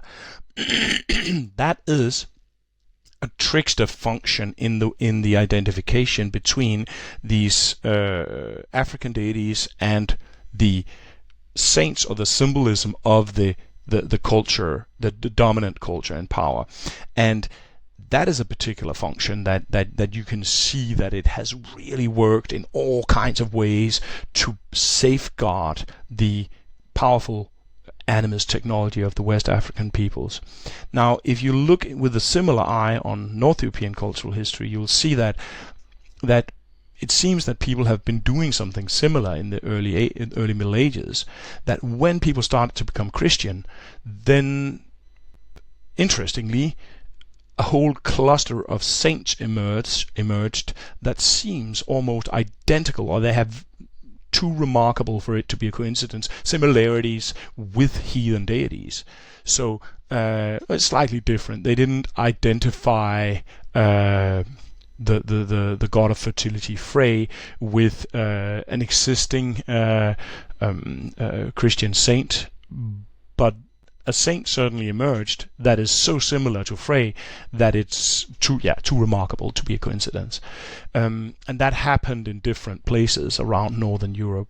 So for me, like, taking that slightly fluid perspective that these Brazilians have when they look at their own history and they talk about the saints and the Orisha and how they're in relation, that to me that was a path into open parts of North European history that a lot of people interested, for example, in the past, didn't really want to look at. For instance, an enormous tradition of calendar symbols attached to calendar and runic symbols attached, counting the year by runic symbols and so on and so forth, stuff that emerged in the Christian age, but which has an animist feel in it. There's an animist relation pattern that somehow drives it.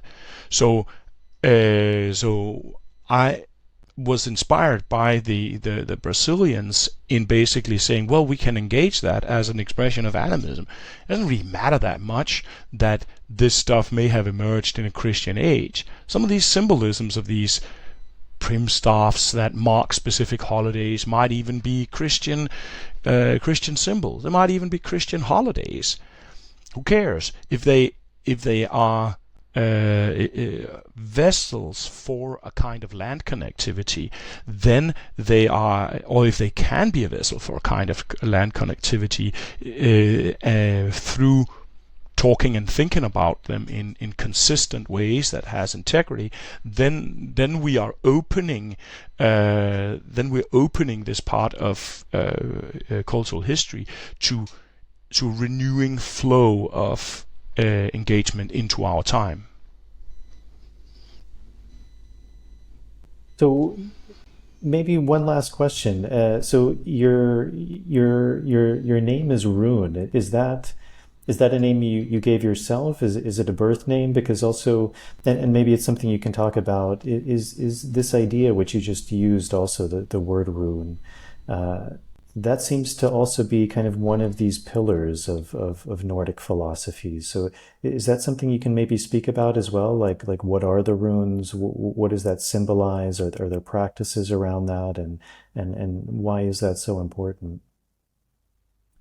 Yeah, what are runes and all that? There's a big question. Mm-hmm. I'm actually going to prepare an online course talking specifically about runes because it's a quite awesome thing.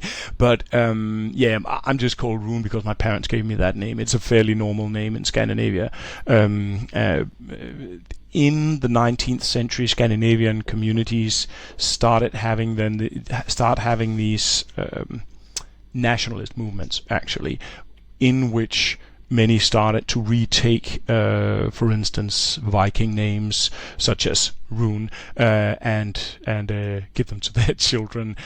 Before that, and also, in fact, still so many of us are named Martin and Paul and Matthew and Peter and all these Benjamin, all these common names that you find in different European countries that are typically derived from biblical stories and so on. So that's just the story about that.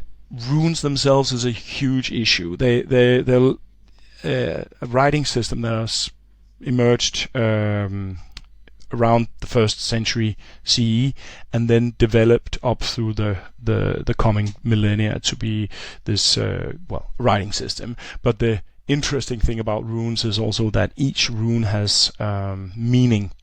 So they have a name, and these names are then sort of explored or described in ancient poems. and that's why a lot of that today that has become incredibly inspirational for a lot of people who then see the runes, for instance, as a tool for divination or as a tool to perform magic by, for instance, combining runes in different ways. And there are also traces that people might have done similar stuff back through the ages, and I like to think about the runes as a pattern of creation, that they are in a sense a bit of an expression of the entirety of reality. But and there are expressions of this kind of an idea in specific parts of the very old material, the so-called Epic poems. You sometimes find something like that idea expressed. So So, but I think it's probably too far to start getting deep into this stuff right now. But please, if you follow my channel, I hope to be publishing a course called The Animacy of Runes. I think it'll be called The Animacy of Runes here sometime during autumn 2023. Great, Rune. Well, thank you very much. Is there? It looks like we're a bit over 2 hours now. Is there anything that you'd like to share that we didn't touch on? Anything that's still in your mind? I'm good. Just find my platform, Nordic Animism, on all those social media that you're probably already following, and then thank you very much for bringing me on, man. Yeah, and Nordic Animism is the name of the channel, and if anyone was interested in reaching out to you or contacting you, is there a way to do that through those social media sites? It's possible through my homepage or my social media. Okay, great. I can't guarantee that I answer because I am constantly inundated in social media communication, but yeah. Great. Well, thank you very much. I appreciate your time and just you sitting down with us and sharing in your knowledge and wisdom. And it was a fascinating conversation. And there's so much there too. I mean, like you said, even something like the runes could be a whole episode. So maybe in the future we can do a round two and go a bit deeper into some of these things. So totally. Yeah, I'm on for it. Great. Well, thank you very much, my friend. I appreciate it. Thank you. All right, everyone. That's it. I hope you enjoyed this conversation. I found it very fascinating. It's a subject I'm also very interested in. So I really hope you enjoyed that. As always, if you're able to support this podcast, that's a really big help to me. Patreon is a beautiful way. It's a website. You can sign up for as little as $1 a month. There's different tiers you can sign up for, and all the tiers give you different kind of benefits, things like early access to shows, some bonus material, Q&As. To all of the patrons, all the people supporting in that way, as always, thank you very much for your support. And if you're able to do that, that's a really big help in allowing me to continue to do this podcast. If you're not able to do that, as always, just doing some of the really small things make a really big difference with the algorithms and getting this show out to a bigger audience. So if you're viewing this on YouTube or Rumble, hitting the subscribe button, turning on the notification bell, liking the video, leaving any questions, comments in the comments section, and then with the audio version on Apple Podcasts or Spotify as well, following the show, subscribing, also leaving a starred rating and a short review is a really big help. So that's it for this episode. My next few guests, I'm actually unsure of. I recently I was interviewed on a podcast, so I may try and publish that as one of the episodes. But there's a few people I'm in talks with, so I hope to bring them on, but it's still not finalized, so I don't want to say quite yet. But as always, again, I hope you enjoyed this episode.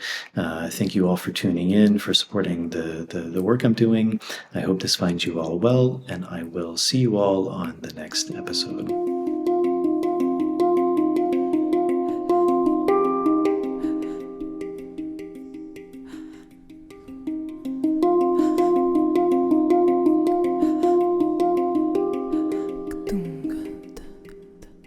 Dunga